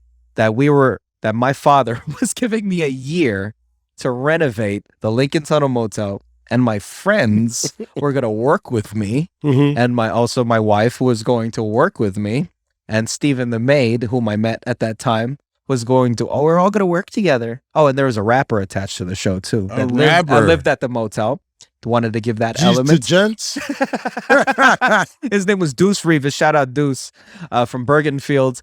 He was a real rapper who was friends with one of my friends that were in my improv troupe that was part of the show. Yeah. And we had to really scrounge up people. They're like, who do you know in your life that's like funny and like outgoing and like willing to be in our reality show? And one of my friends, Elmer, he was like, I know a guy. He's fucking wild. He thinks he is a rapper. But he thinks he thinks he's the shit. And he's maybe Colombian or something like that, and he's like an outrageous personality. I think he'd be perfect for a reality show. And so he was on board, okay? And we were going to make a reality show of the Lincoln Tunnel Motel, where I had a year to renovate the place, and I had the help of my friends. This was what the reality show was going to be. And so we cut a sizzle reel, which you can watch on my YouTube page, youtube.com/Brian Acosta Arya. You can watch that. A sizzle reel filmed like 10 years ago of me trying to introduce this concept of my dad's giving me a hotel. My dad's in the sizzle reel as well, and so are all these characters. There's a little character breakdown, right? And that got picked up. Like they shopped the shit out of that. In terms of Murr took that sizzle reel and shopped it at conventions and conferences with different networks that were eager to get in on this reality show bubble that was happening around 2012. Right, everyone wanted reality shows. That's what people were going to get. It would have worked, off of. We have so much shit happening around here. Exactly. Yeah. And who picked it up? VH1. Who was trying to do their own love and hip hop thing. They were off the success of that. Black Ink, I think that was on that show too. Yeah. Around the same time, and they're just trying to do what MTV was doing. And they're all the same fucking company. Yeah, it makes some sense. Everything's the same company. Right. Everything's the same. It was Viacom. So Viacom owned everything. They're like, we're gonna get the money off of this. And the vice president of Viacom or whatever like that invited us to the city. Had a little. Stephen the Maid too. He came along. We all took the Ubers over there with Murr, and we all sat down at a big conference table. Me, my wife, all my friends, and we're just like sitting in front of the VP. We're just like, you want to pick it up? You want to green light this fucking this trash can fire? Hey, cocksucker, you want to fucking pick it up or not? You want to? That's what I thought Stephen would have said that. Hey, cocksucker, you want to pick it up or not? That's what I would have felt. Okay. Well, yeah, but he came with his tiny shorts. It was the fucking most hilarious scene. I need to turn that into a movie because it was part of my movie. You should do because that. It was the weirdest. Yeah. The weirdest thing. We were all the way up high in the fucking New York skyscraper. Everything's all of us spinning probably. I'm probably in like the spinning Marriott. You know the Marriott, the spinning place? Yeah, we're there. And everybody's just like, hey, you want to pick up our show? Yeah, not quite spinning. And this guy has like his nut popping out the side of his fucking shorts. His fucking grundle was showing. That's what was happening. As it should have been. And we were with Murr it was the weirdest thing, folks. It was the strangest moment, one of the strangest moments of my life. Now, what happened though? Well, now they greenlit the pilot, and then it took us months to shoot the pilot. They got an Emmy Award-winning director attached to it, just coming off of Top Chef. So she knew what she was doing. We had consultants from the network always on set, and it became a real network thing. They wanted to see what we can make and make it as real as possible, but also force things happening. They put cameras everywhere. They wanted the interactions with the guests. They wanted the thing with. It sounds super annoying. Yeah, they wanted Deuce Rivas to be in one of the rooms. I don't know who Deuce Rivas. Who the fuck is Deuce? Like, fuck that guy. Who the hell is Deuce Rivas? Well, that was the comedic element of it. Like, he was going to be an annoying customer. Deuce. He was going to live there Deuce. with his secretary who had a pig, a real potbelly pig. And that was going how corny is that? I checked out. Right. I'm checked out. Right. I don't want to watch this show anymore. They wanted it to be like all these elements of a wild motel. And really, they were forgetting the elements of the American dream and things that I try to really put out there on my TikTok page, which is a lot more successful than a reality show would ever be. Get the fuck out of here. Because the real shit is what people want to gravitate to. But that's that mentality of like 10, not even 10 years ago in entertainment. Hollywood could suck everybody's dick. Right, and that's kind of... Get the fuck out of here. Yeah, they didn't understand. And they didn't really understand... Well, the producers didn't understand what VH1 wanted. As you were telling me, I lost interest and I almost ended the podcast. Just on the strength of that, I was like, yo, I'm done with this. Well, that's why they never picked it up, folks, because they never fucking... They didn't green light up a whole series off of that because it was nothing like VH1 was putting out. VH1 was putting out Jim Jones and his wife having drama, and they wanted that fucking weird ass element. No, but you know what? How about a place that has weird ass shit that happens all the time? Right, real weird things. Like I wanted to talk about how the 9/11 terrorists. How about sci-fi? How about sci-fi? Did you do sci-fi? Well, people.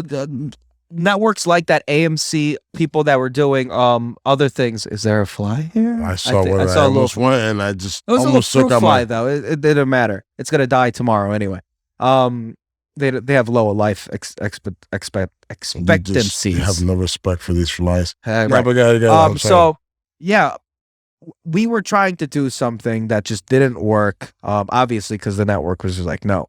But they had so much control over it. That's what the problem is. And it's a classic Hollywood story when they try to take something real and they try to conform it to what's popular with this network. So VH1 had Love and Hip Hop. That's why I say they wanted to have that element of other VH1 shows. It didn't make any sense.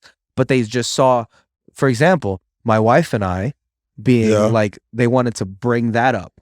And so my friends were kind of playing the on the back burner. We're downplaying that story, but we're trying to build up the male-female dynamic, the fighting, the drama. Now, don't you hate it why already? we're fighting with family, Right? Exactly. Why we're here, like yo, and that's the agenda of America. Unfortunately, and that's the agenda of watching. Like they don't want us to be having happy families. Unfortunately, like I have a happy family. Like you understand. I have a good like my wife's my friend, man. That's my homie. Like I'm good as hell. Like I'm good. I can chill. Yeah. Anywhere I want to go with. Right.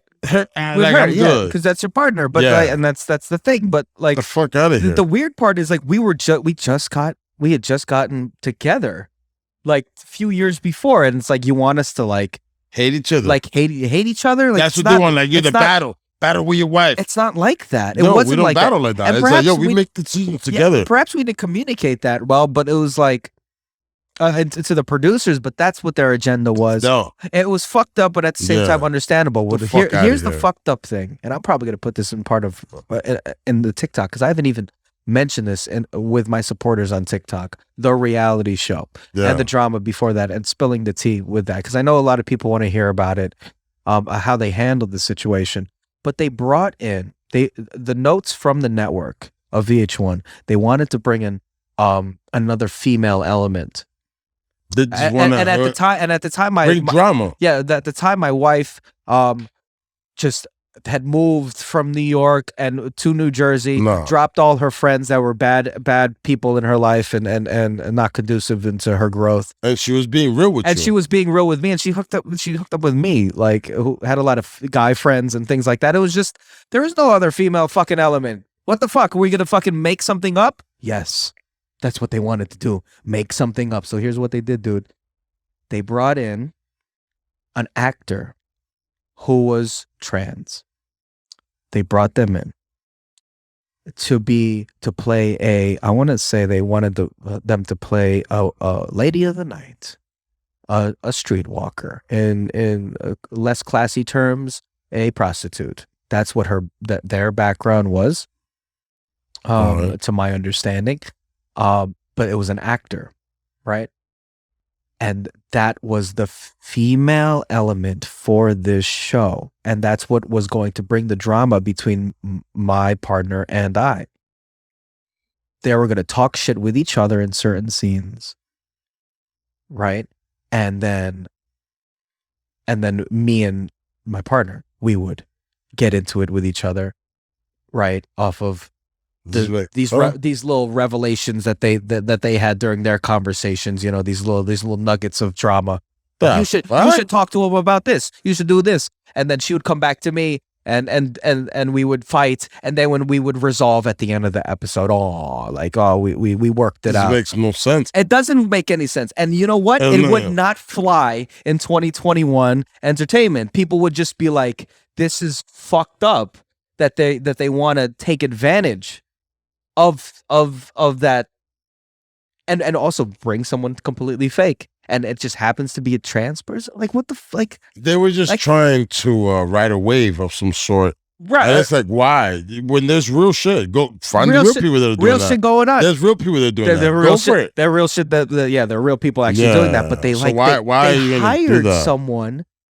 So imagine what they're really doing. Right. They hired someone. Why didn't they just hire another a female?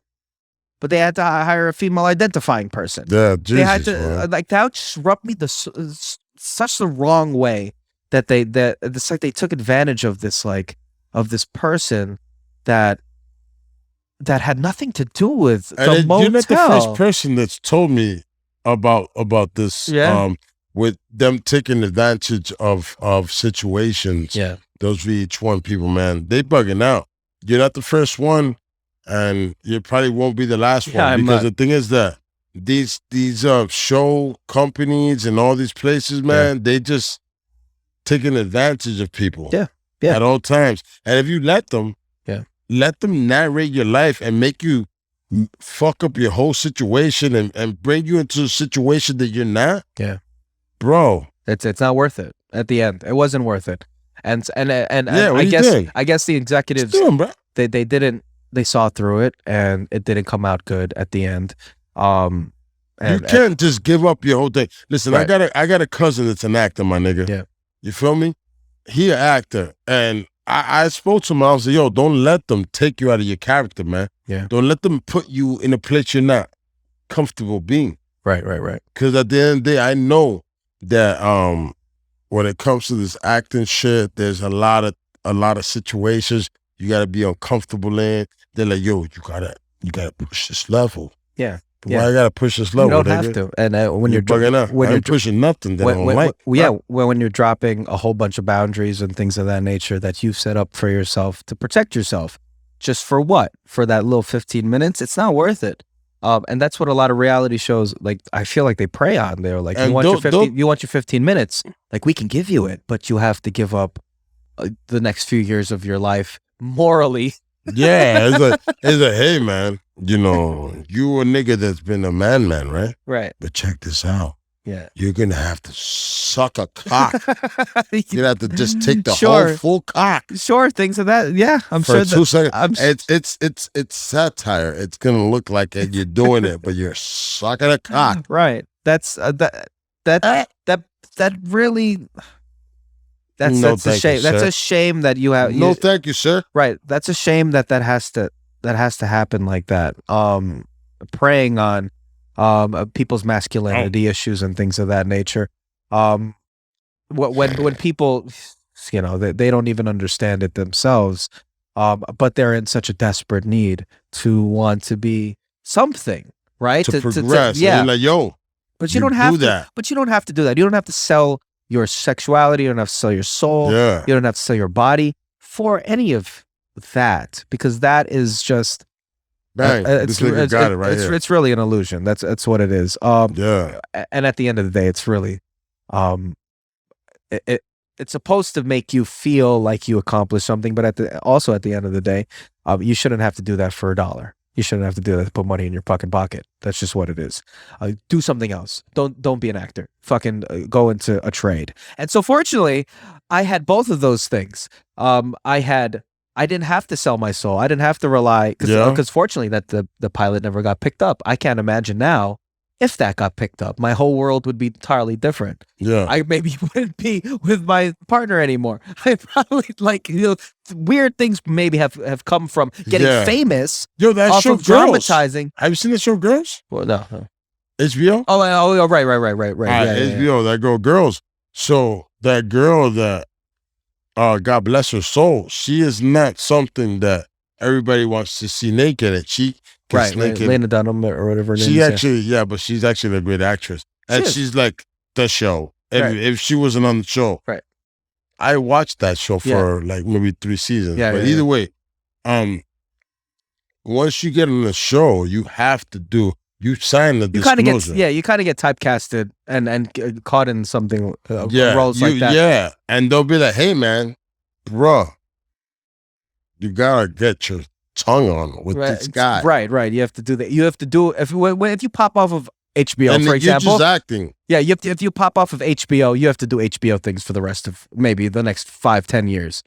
If I did the VH1 reality show, I'd have to be caught in that contract of doing that for the rest 5-10 years of my life, and I'm really glad that at the end of the day that didn't that didn't pop off like that. These it didn't get contracts. It didn't get picked up. The contracts. It didn't get picked up, so I didn't have to abide by any of the contracts. I don't have to do anything, so I lucked out there. I still got to.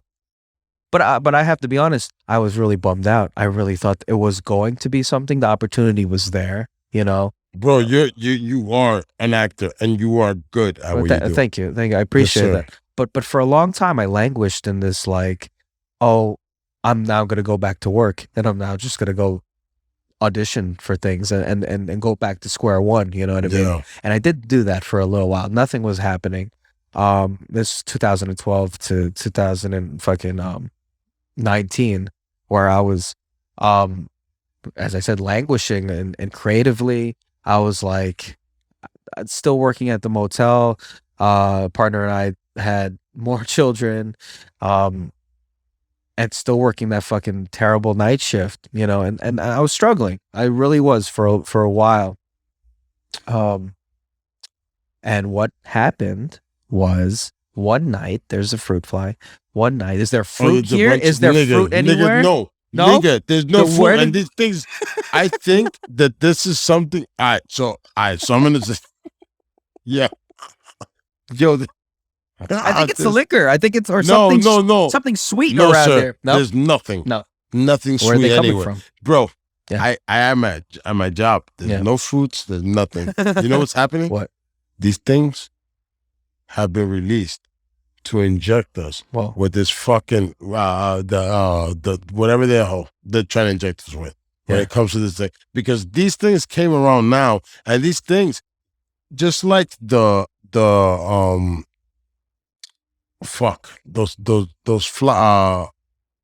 lantern bugs. oh yeah, the lantern flies. Yeah, yeah, Yeah. they're hard to kill, nigga. yeah. Yeah. Mhm. So these little things, they're not fruit flies, man. There's Yeah, no, there's something and I was talking about that. I was like, there's no fruits around. Right. Why? Where are they coming from? Yeah. Where are the fruit? What from? are these?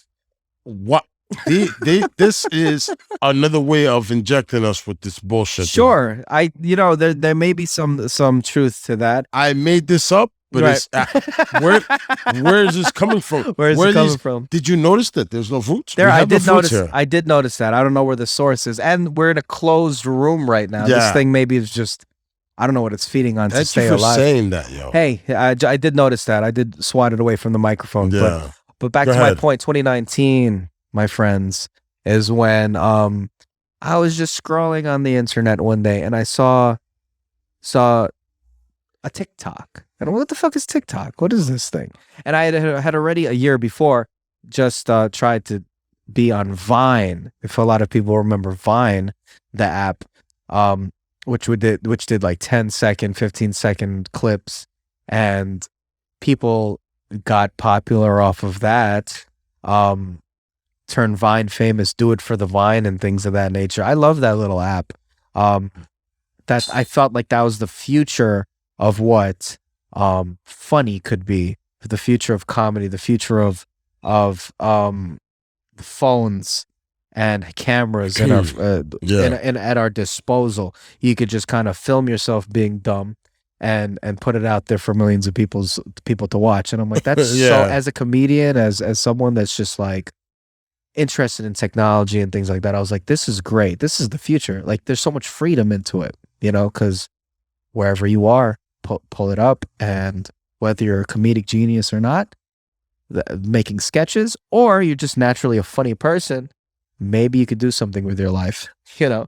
And it did do a lot of things. Apparently you did, sir. Well, with Vine, I did nothing. With Vine, I tried to do the Motel stuff that I do now, but on Vine, and it never picked up. Like I did like 6-7 videos, and I was just like, I'm going to be Vine famous. No, it didn't happen like that. How the fuck did you get onto this lady's show, bro? Well, okay, so we're gonna get into that. Yeah, because we can't go from the 90s to the 2000s. Like I could tell We're gonna that get into that. You're loving yourself, but at the end of the day, I love you. But at the end of the day, let's get to the point, right? As to how the fuck did I get into Kelly Clarkson show in 2021? Nigga. Well, we're starting from 2019 now. Didn't get on Vine. Struggling actor.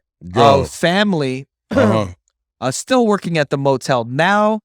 Getting an appreciation for the Motel. You got to really work to understand. And in a business like that, you have to work at it long enough to become like part of your family. You're there all the time. You see the same faces.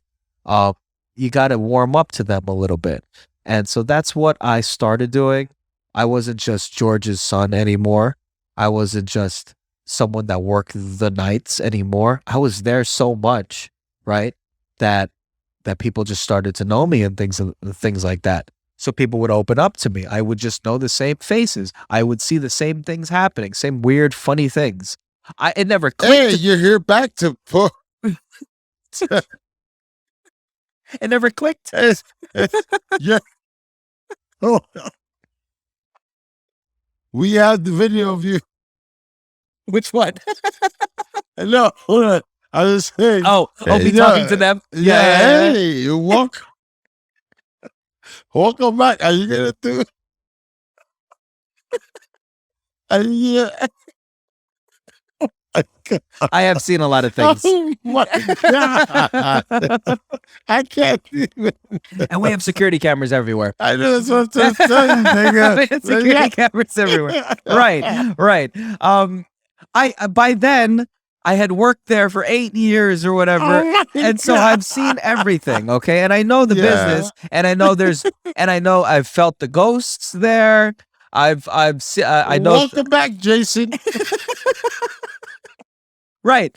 I knew a lot of people's lives, right, in 2019. And so, Oh my God. not Go continue. I'm just gonna continue laughing over here. because you know how fucking how crazy things get. But I never knew Jason's name. That's the thing. I never knew anyone's name then. Welcome back, Josh. But I never with the same girl or different girls, or now you're into guys With now. Tiffany. Right. Like it's real. It's real. And I never so TikTok. Keep going up. So sorry. It's okay. So Please, TikTok going, came around. dog. So I was scrolling through my phone one day and I see a TikTok, and I'm like, what is TikTok? I think I saw it maybe on Twitter or Instagram, and I'm just or maybe an article on it. I was like, what is TikTok? And I downloaded it. This was the summer of 2019. Wow. And I was amazed by it. I was like, what the fuck is this app? It's like Vine, but you can make things a minute, and you use sounds, like you use music, like hip hop music, rap music. You can use audio clips of from movies and stuff like that, and then you see a video you like, and then you could take the sound and you can use the sound and piggyback off of that video. Oh my God. I don't even know how to do any of that. Right. But like, and then things get trending. And so the world of Twitter is there. Social media is all in this app. Right. And it's a video based app. So if you had an Instagram following, you could keep doing videos and stuff. And I was just like, what is this? And so I was playing around with it a little bit on my night shift. Yeah. And I'm like, this is very interesting. What kind of people are on this app? And I realized, it's a bunch of young people. The demographic is like high school kids and things of that nature. But who I saw using it a lot were fucking theater kids that were like cosplaying. You know, cosplay is where they dress up like the video game characters. Everybody knows Sure. Now they do. Now it's a fucking expected thing because like you never know who does cosplay now. But back then, it's just a few years ago. It was still kind of it was still related to the nerd world. You know what I mean? Like people that were really into Zelda, they dressed up like Zelda. And they didn't tell anyone. They didn't tell anyone. Not even a little bit. Right. Fuck all that shit. Right. If they wanted to dress up like some sort of video game character, they did. Fuck all that shit. But they did in their basement, and they didn't tell anyone. Yeah, go do that. Right. Weirdo ass thing. But with TikTok, I saw people doing cosplay, and also like these are kind of my people. I did theater for a little bit. I was like, I understand that. So what can I bring to it? And so I was like, well, I had a failed reality show. I could talk about that. I could put up clips from the sizzle reel that I have. Or I could start making skits by myself. Which you've done at great. At nighttime. Yeah. Okay. And so I started making tiny skits. I even put up, like, one of my first videos was a Vine that I did. And I put it on TikTok. Didn't do anything. No traction there. Then I started doing I started to tell stories, like real stories of what was happening during my night shift, narrating them and things of that nature. You were not molested by anybody in the hotels, were you? Whoa. It's because you were in hotels, man. Like, I'm just... Whoa, that's a whole nother thing. And the answer is yes, but that's aside from the point. I hope not. No, but yes, that's Uh-huh. part of my story too. Yeah, I have no qualms in saying that because it happened once, and once is all it takes, right? Fucking stab him up. Right, and but cut not him. like no. This was like whoa. This was like when I was a child, when I was easy pickings. I was actually I would- kidding around, man. Right. When I was a child, sure, crazy things happened to the motel. I wish I had that knife at the same time. But not now. It wouldn't happen now. I totally defend myself. Yeah, I know you But would. when you were tiny, a little person. Damn, I was just kidding about No, that. I that's didn't even that's a know. real thing. I have no, and it happened because I was always in a motel, and unfortunately, that happened. Whoever did that, Fuck I hope you fucking I think died he's a dead. horrible I death. think that guy is dead. Yeah, by I think now. you had died a Well, horrible unfortunately, death, you piece of we're shit. pivoting to that moment. Yes. That was a desk clerk at one of my dad's hotels that did Yo, that. bro, that whipped his every- little, that whipped his little penis out on me, and was like, "Suck it." That happened. That person. Yeah. I hope he's dead. I think he is dead by now. Yeah. His And I little hope he weird- died a horrible His death. little weird fucking dick. hope. That's that truth that I people was are. just kidding. And No, it has- Jesus, man. It's okay. I've talked about it on my TikTok already. Yeah. And I Moving didn't. on from that. I didn't know that's where TikTok I would do with my TikTok. So it started off funny viral videos, yeah. right? And I got viral off of maybe my first month on TikTok, which I was blessed with. I put out a video of off of the Bryson Tiller song "Don't." Right? Remember that song? Don't. Yeah. Playing that shit. I used that sound. Don't. Right. I used that sound because it was trending back then. But the video was just like if all the other hotels, the $200 hotels are sold out, you can come to the $60 hotel and you can get a room, and you might get a haunted room too. And that's what that was my first video that did 500,000 views, and I'd never seen a number like Yeah. that in my life. I was just like, oh shit, this is it. And so I started to get the supporters. I don't call them followers anymore. I call them supporters. I don't like the term followers. Don't follow me. Just support it. Support. Right. Yeah, I fuck with it. This is word. this is no fucking cult. You're Yeah, you're, word, you're a real word. person. You're a supporter. You fuck with me, nigga. Like, right. you my I'm nigga. gonna support you. Yeah. I'm not gonna follow you. Yeah. I agree. People following people doesn't make any sense. Yeah, like, I'm not your fucking saint. You're not my follower. I'm Yeah, not like, your I'm follower. not, you're not gonna burn a candle over me, nigga. Like, hey, just Yeah. support me a little Right, bit. right. Yeah, That- I fuck with that. right. I'm not, yeah, okay, So I got supporters off Yeah. of that, dude. And from then, 2019 was a very good year. From July to the end, I was like, I'm just gonna keep telling my story. I'm gonna keep telling stories that happen here. I'm gonna lampoon or satire everything about working the nights, Yeah. working a 9 to 5. Yeah. Some of the crazy things that I see at nighttime, the characters that I meet who are real people, they're not characters. I'm going to bring Stephen the maid into the fray, who's always there because he lives on property. This man, Stephen Fox, has lived in our hotel for the last 20-something odd years. Stephen the maid. wh- I spoke to him earlier. Sure, and you he- did. You he gave him a is- call. He's a yeah. fucking he's a He's character. a real guy. He's there. He's a real guy in the community. And he's nice. Right, in the He's community, just- if you've seen him walking up and down, because he doesn't have a car, he walks up and down to the shop right up on fucking Kennedy, and does his lottery. You see him every day because he looks like Elvis. Yeah, he does. He really does. Slash Jim Jones, the cult leader, slash Jeff Goldblum, slash Howard Stern, slash one of the he will remotes. keep it real with you for some reason. Like, he was talking to me earlier. I called looking for you. And Right. I was like, you know what? I'm going to look for this motherfucker. And, I know where he is. And yeah, I'm calling his ass.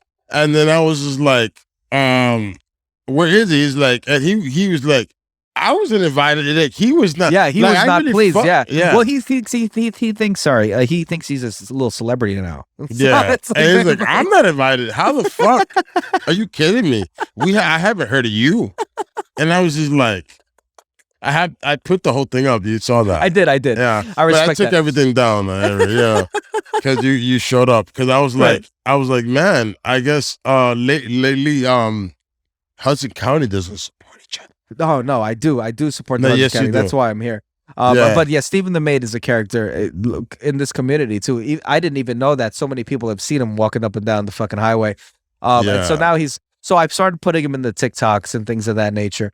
And it's just been such an interesting ride since 2019 to 2021, to 2022. What do you think about this TikTok shit I think in America? I think it's such, it depends on how you use it, of course. Now, it started off in that weird realm of cosplayers, and it used to be called Musical.ly, which was just a bunch of kids lip syncing to songs. Right, it was strictly like it really was a kids app, and but you would get famous off of it in that community.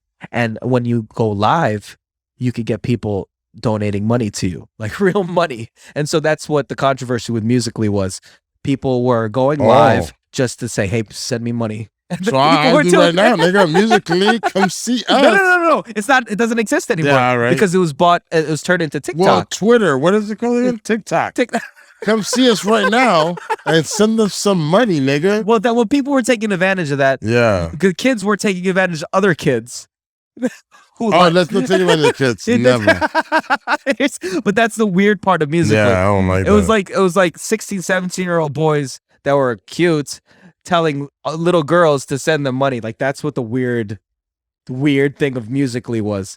And that was like before live streaming became a thing. Like now live streaming is like Twitch and you got Instagram and things of that nature. Nothing with the kids. Now fun it's a thing. Shit, yeah. So but Musical.ly and Chinese apps like that, and in Japan and all in Asia, those were very popular. You would because their technology was like everyone had technology like that in their phone, and so it translated to America in terms of TikTok, and I think from where it was, with the cosplay and stuff like that, and the weird niche things to where it is now, I think it's an incredible growth. And from the get, I was just like, I'm going to stick with this thing because my attention span is a minute long on things. I'm not going to sit there watching an 11-minute YouTube video, so I'm not going to go to YouTube.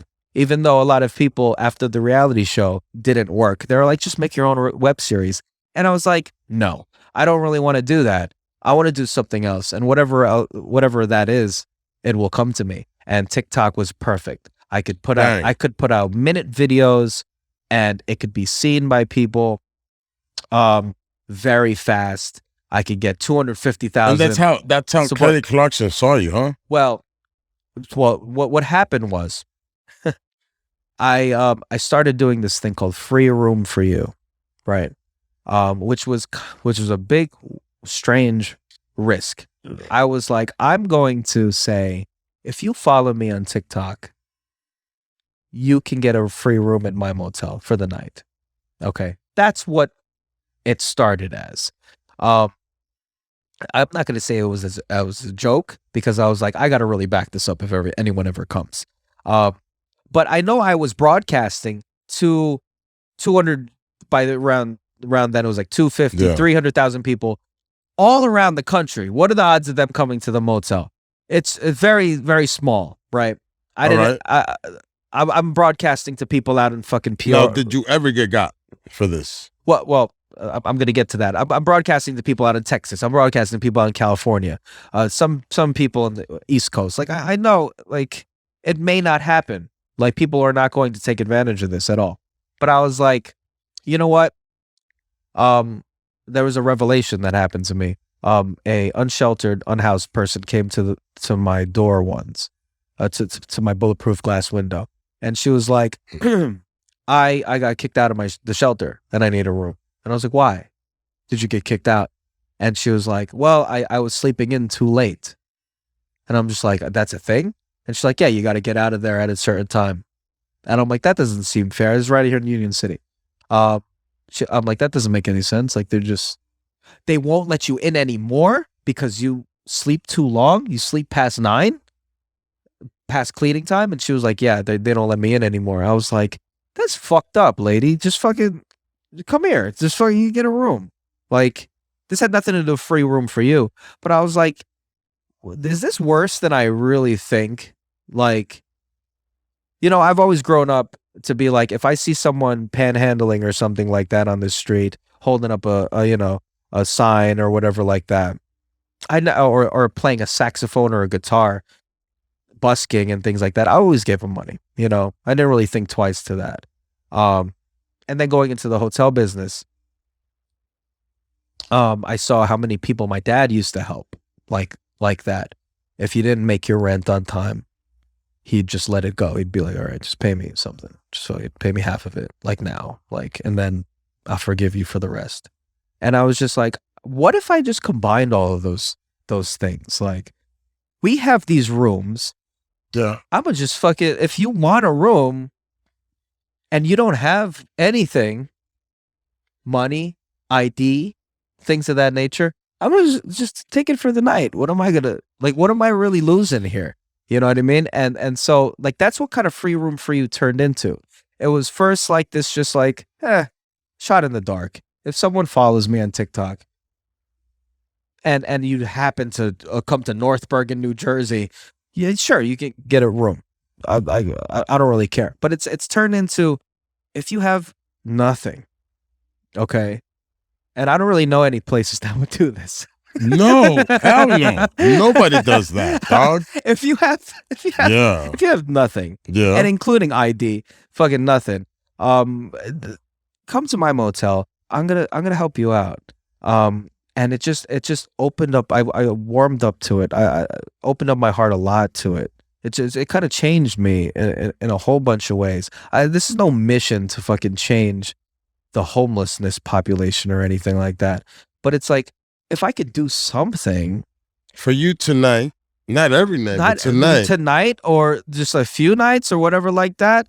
Because a lot of people, they're used to the shelter life where it's like, I have to get out of here in the morning so they can clean up, and I'm going to go back out. I'm going to try to get some money and then come back at nighttime. Okay. That makes sense to me. But why would you turn away somebody?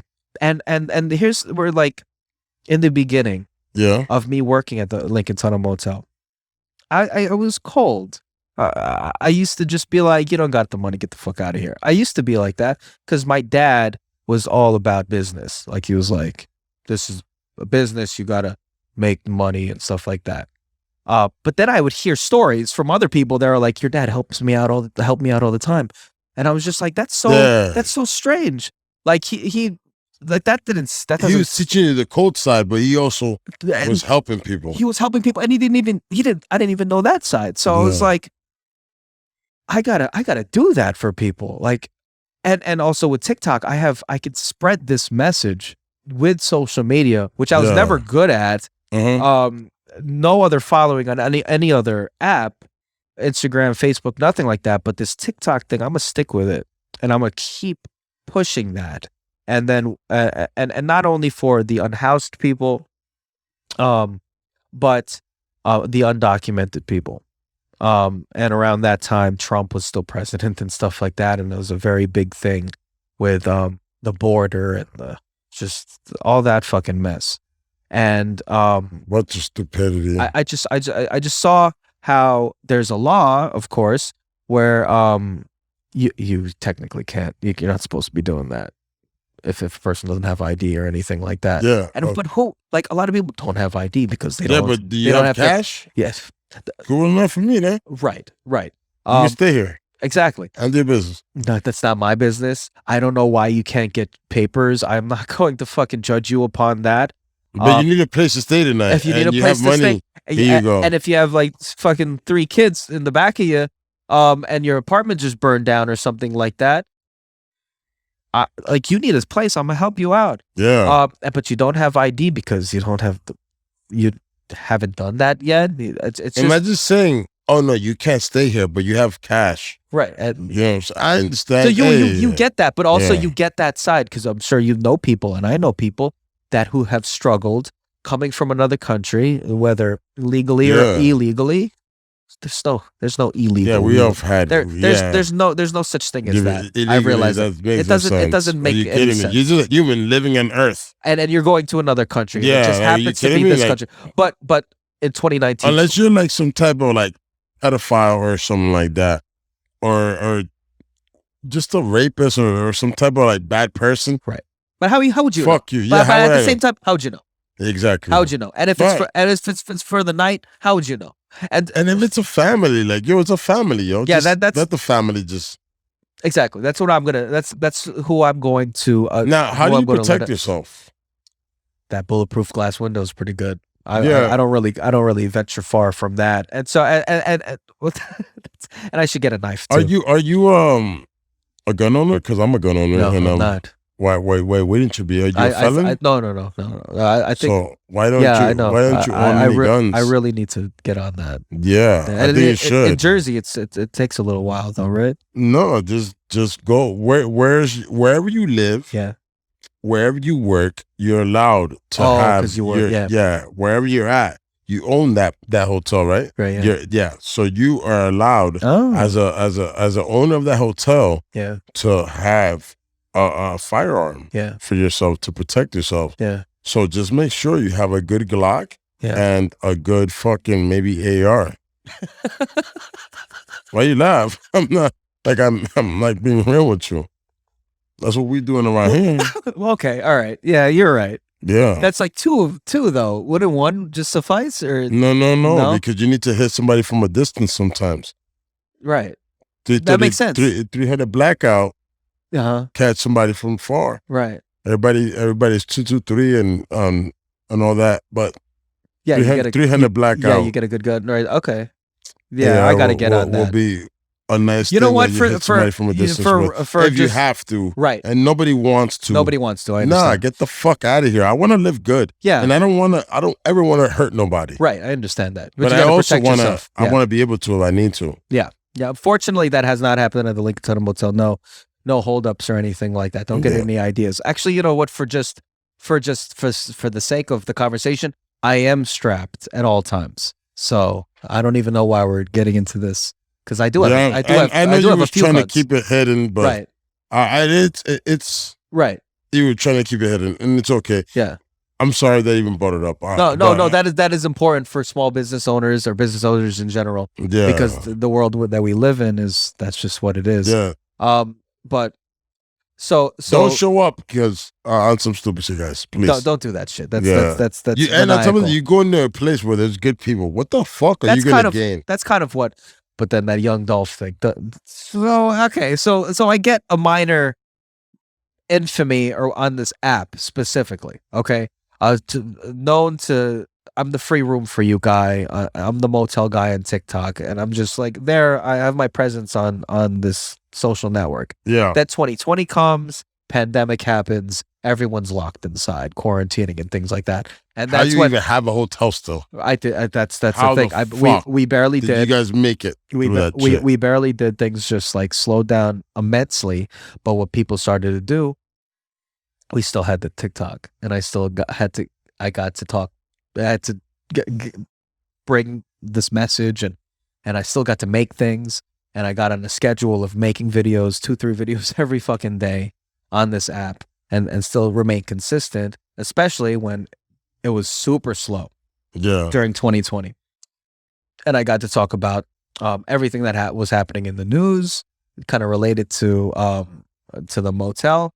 yeah. Everything was just kind of seeing it through that lens of people, the real people, the more under-resourced, disenfranchised people.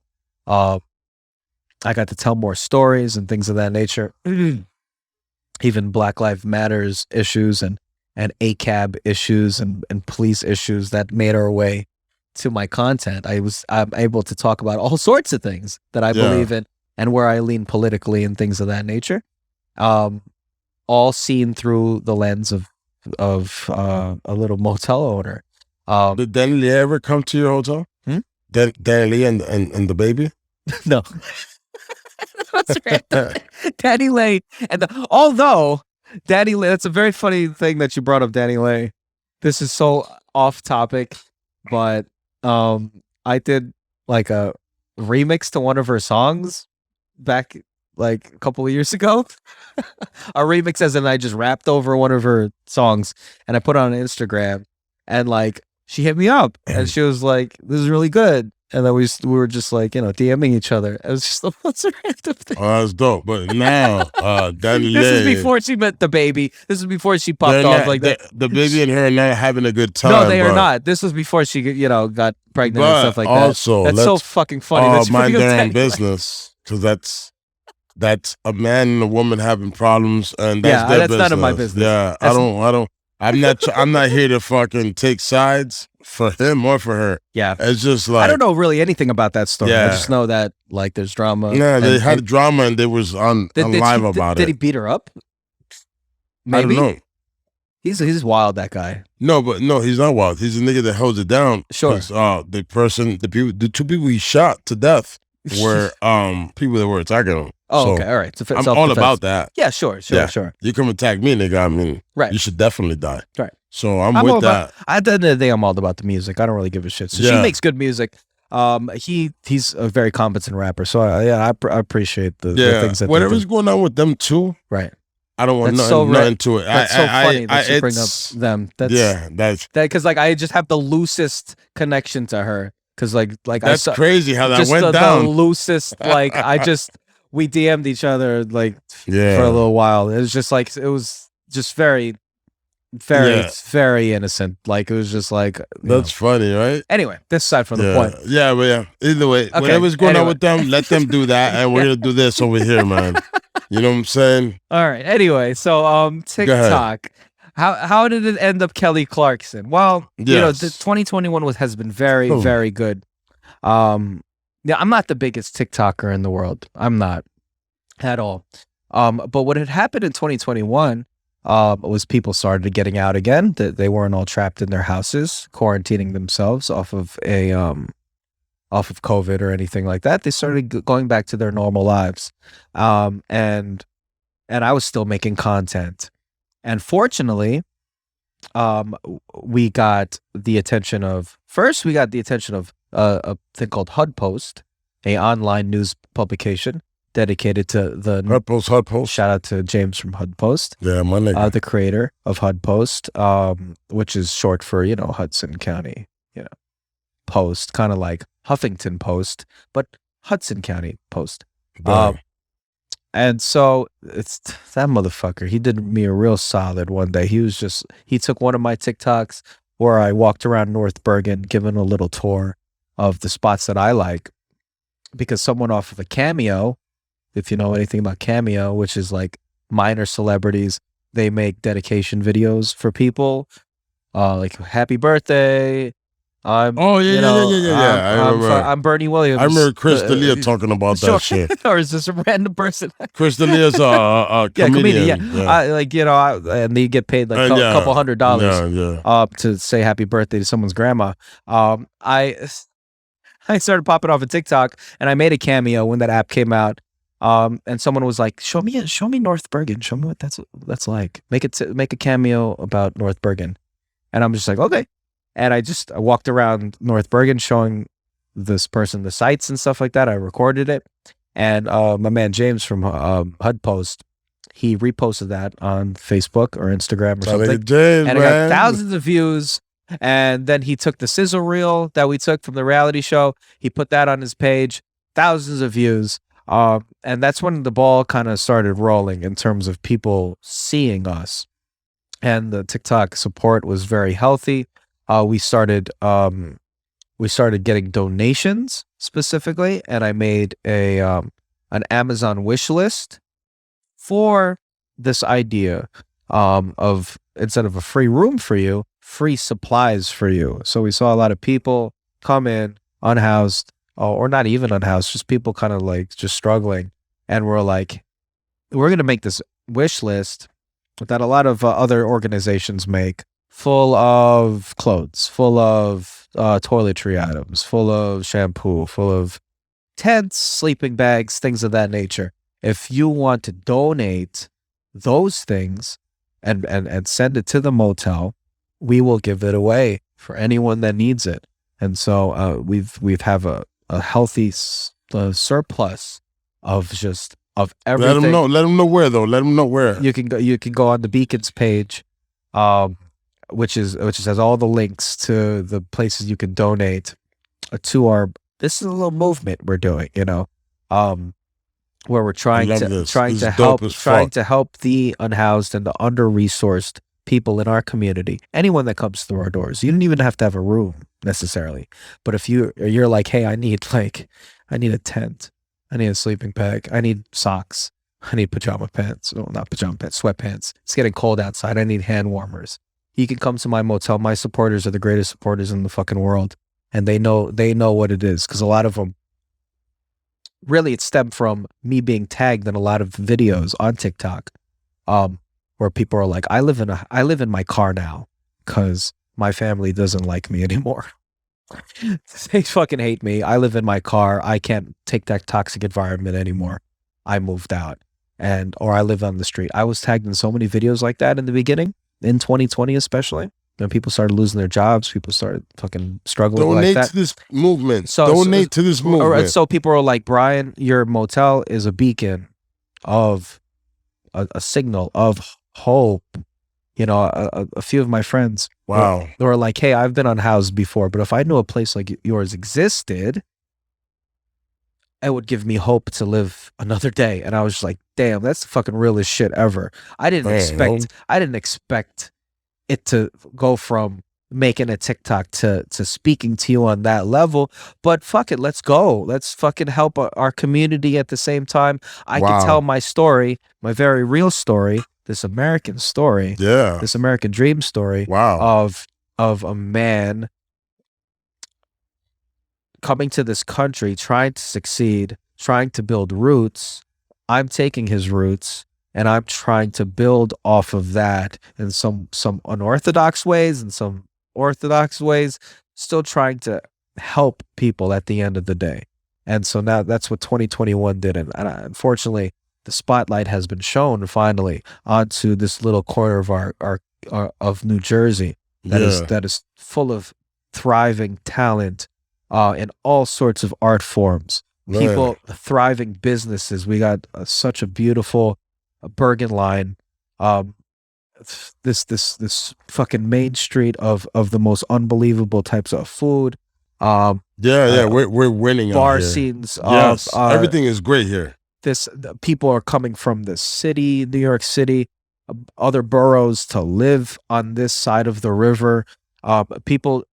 This has been great forever. This has been great forever. But forever. the fact that even if people are still moving from there on their little Wall Street jobs, they're coming over here, and this is still very, I'd say, still very blue collar.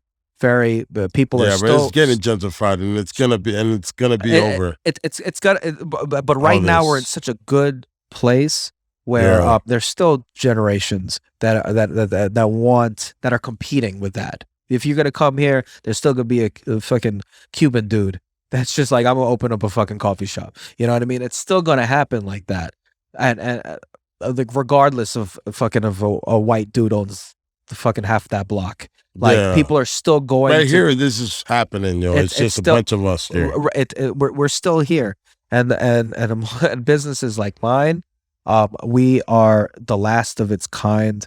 But the fact that we can still speak to the generations. I know you said that you used to come to our motel. What I want to speak to is the younger generations of people, of teenagers, whatever. That it's, you can still do that. You can still come to my motel for all that stuff. But we're trying to really change how people how businesses like us are seen in the community. No, your motel is not what it used to be. Your motel is actually a pillar in the community, and there's a place of help. Yeah, that's exactly what we've turned into. Yeah, didn't know that was going to happen for me. But you've done it. You sir have done it, man. And for you to even come here and sit here with me, man, and talk about how you've done shit like that and are willing to do shit like that, bro. You've got nothing but respect and love. I appreciate that. And this show will push whatever the fuck you're trying to push, because you're helping people, man. There's people that don't have nothing, and it's not no fault of their own. Yeah, It's And just, it's their just, path. yo, yeah, man. It's just their journey, man. It's They're just their fucked journey, up and, right now. and whatever it is, and Yeah, it goes and back you- to, sometimes it goes back to the Yeah. drug thing that we started at the beginning of the show. Yeah. It's My just nigga. it's just what that is, and there's a whole bunch of other layers to it where I sympathize with every single part of that story. The drugs, whether it be parts of my family that used to do that stuff, whether it be my own struggles with certain things. Like, I understand that, and the main point is I'm trying to show empathy to people, and you can show that in any business that you own. You can show that in any sort of professional way, because at the end of the day, whether you were good at math And or never take anything like advantage that, of this man. Right. Don't come over here taking advantage of you assholes. I don't Nah, even there's people that do that. I don't even think of that. I really, it's because I'm trying to meet you at your level, at this very human level. No matter where you had come from, you could have had. I heard all the stories, dude. I used to be this. I used to be this. I used to have this business for all these years, and now I'm here. I used to do all this. Now I'm here. It's just that If people get there, that end go there. that end thing. Now I'm here. It's all right. So let me get you back. Let me get you to the next day. You know what I mean? And at the same time, I get to be who I am on that app, on social media. I get to be my authentic self, and Wow. also be funny, Holy shit. and bring my things that I appreciate, my art. If I appreciate whatever, my art, all of that stuff, I still get to do it on this platform, and that's why TikTok has been so good. And just to wrap up, to go to the Kelly Clarkson thing, which just happened, the producers. It all comes down to the producers of these shows. In 2021, it's been great. We had producers from MTV put us on Ridiculousness, that show, and highlight one of our TikToks. We had the producers from PBS. We had the producers from Yahoo. Now we had the producers from Kelly Clarkson show. It all comes down to these producers that were like, "We follow you on TikTok. Like, can we put you on the show? Like, we love what you're doing. Now let me try to fit that in with the show that we produce." Oh, And all so right. the Kelly Clarkson show stemmed from them wanting to, a few producers hitting me up and being like, "We love your TikTok show, and we want you on the show. However, we can do it." And unfortunately, just real quick, there was a little weird. It started mirroring that thing with the reality show, where I felt like parts of it, they wanted to tell the story in their way. Yeah. And on the It's always verge of exploitation, which I wasn't down with, at all. Some of the producers that I'd worked with, or I'd spoken to, this all over the phone, calling all the way from Los Yeah. Angeles, they were like, "Hey, do you know any struggling moms that Oh, so it was just help, it was just trying to do some funny shit. Yeah, with they were you. like, you know, because our audience is like daytime TV people, moms that are watching TV and at home taking care of their kids. So do you know any moms that you've helped in the past that can maybe Almost that exploiting that mom. right Why would I want to do that to her? that have, here's the thing, that are thriving now? And I'm like, that's not what you got this place all wrong. This isn't about, now it's a fucking success story for these people. Nah, they've just moved to fucking Gothenburg. Now they fucking moved up the fucking block. And they're like, it's no success story. I'm trying to get these people to their next day. That's it. Like, I'm not trying to save their lives Real nigga shit, necessarily. man. That's what's up. I want them to live another day, because you don't know if you're promised the other day, and especially if you have little ones in tow, you don't know if they're going to see that next day. And so the fact that these producers even mentioned that, I kind of dropped it for a little bit. I was just like, if they don't call me back, because I don't have anything to give them, I'm just going to be like, yeah, fuck it. It's not meant to. It's not meant to be. Fuck it and fuck them, to be honest, for that. But fortunately for them, they came back. They called me back, and they were like, "We're just gonna fly you out here and just tell us like a little bit about your story, and we'll cover that." Right. And so that's what the Kelly Clarkson interview was. Just a brief overview, not like, hey, and now this is the mom that you helped back in fucking 2018. Here she is. And then she's like, oh, Brian, we love There's you. a front flip. Right. The kids are all dressed to the nines. Yeah. No. It didn't happen like that. And I was scared that it was gonna fucking be some funny shit like that. Yeah. But thankfully, it didn't. It didn't go down that route. It came out. I feel like it came out okay. You know, it was a weird kind of a panel of guests. We had 2 of the Sopranos cast members there. We had Oscar nominee Anna Kendrick there, and Kelly Clarkson, whom you said you have no idea who Kelly Clarkson is. Now I know, but at that time I didn't know who she was. You're like, who the fuck? Yeah, Kelly Clarkson. She's like a singer and shit. Right, yeah, she was the sings first songs somewhere. And now she has her show. No, she has, yeah, because she was she was the first American Not Idol. Kelly Kapowski from Saved by the Bell. Yeah, it's a fictitious character that Oh, so she's not Kelly Kapowski. she's not even Kelly Kapowski. That was, I think, Tiffany Amber Thiessen. She's just Kelly Clarkson Right. somewhere. And somewhere people care about her. Somewhere people care about her in that lane of the entertainment that's cool. industry. And she now has Hey, her own, Kelly Clarkson, come to the show. Come to the so Whiskey- you can talk to me. come to Whiskey No Chaser podcast. Yeah. And tell me who you are. Sing a song for us. Yeah. But yeah, that was such a really cool experience. And something that at the end of it, I was really adamant about telling people about the free room for you thing, and what I've been using TikTok for, which is telling my story, telling other people's stories, and hopefully getting that message out into Hollywood, that side of the coast, or that side of the country, that coast where people don't give a shit about anybody except It themselves. seems to be that's what that is over Right. there. We've talked In California. for 2 hours about this, how people take advantage of each other. Well, this place is, no one's taking advantage of anybody. Okay. And my story is very real and very authentic. And I'm just trying to put that out into the world. And so now moving forward, so this is a question I've been asked a few times, and just to wrap it up, what's next for me? Don't wrap up the interview Right now without me wrapping it, because that's literally what I was going to say to you, nigga. right. Now I was like, yo, before we wrap this up, no, I'm saying, Go, hey, because you I got to take take a major piss. And before we wrap this up, what the fuck is next, nigga? Okay. And I don't.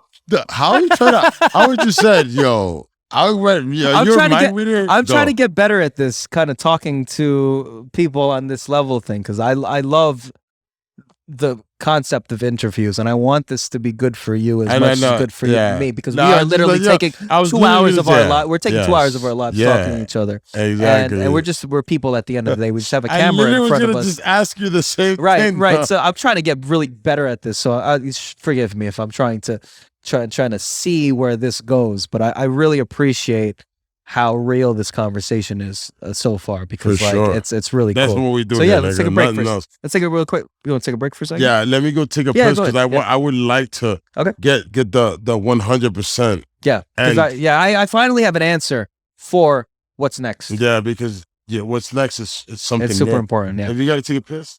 Okay, cool. Thank you.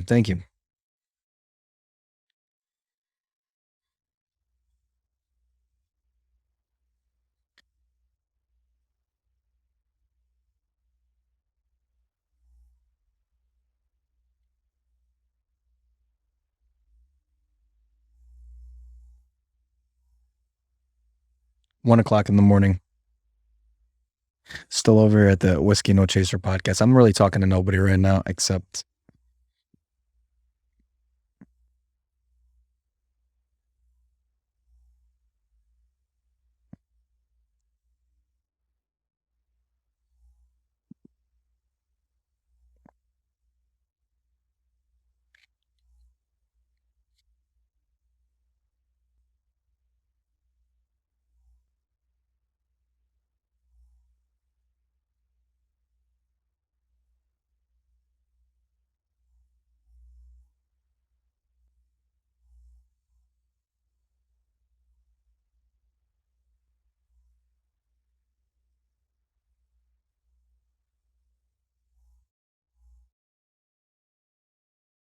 I got you.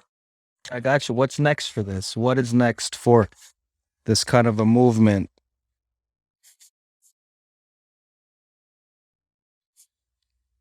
Thank you, man. It's been really cool. Nah, I'm glad know, that you even came through, Like man.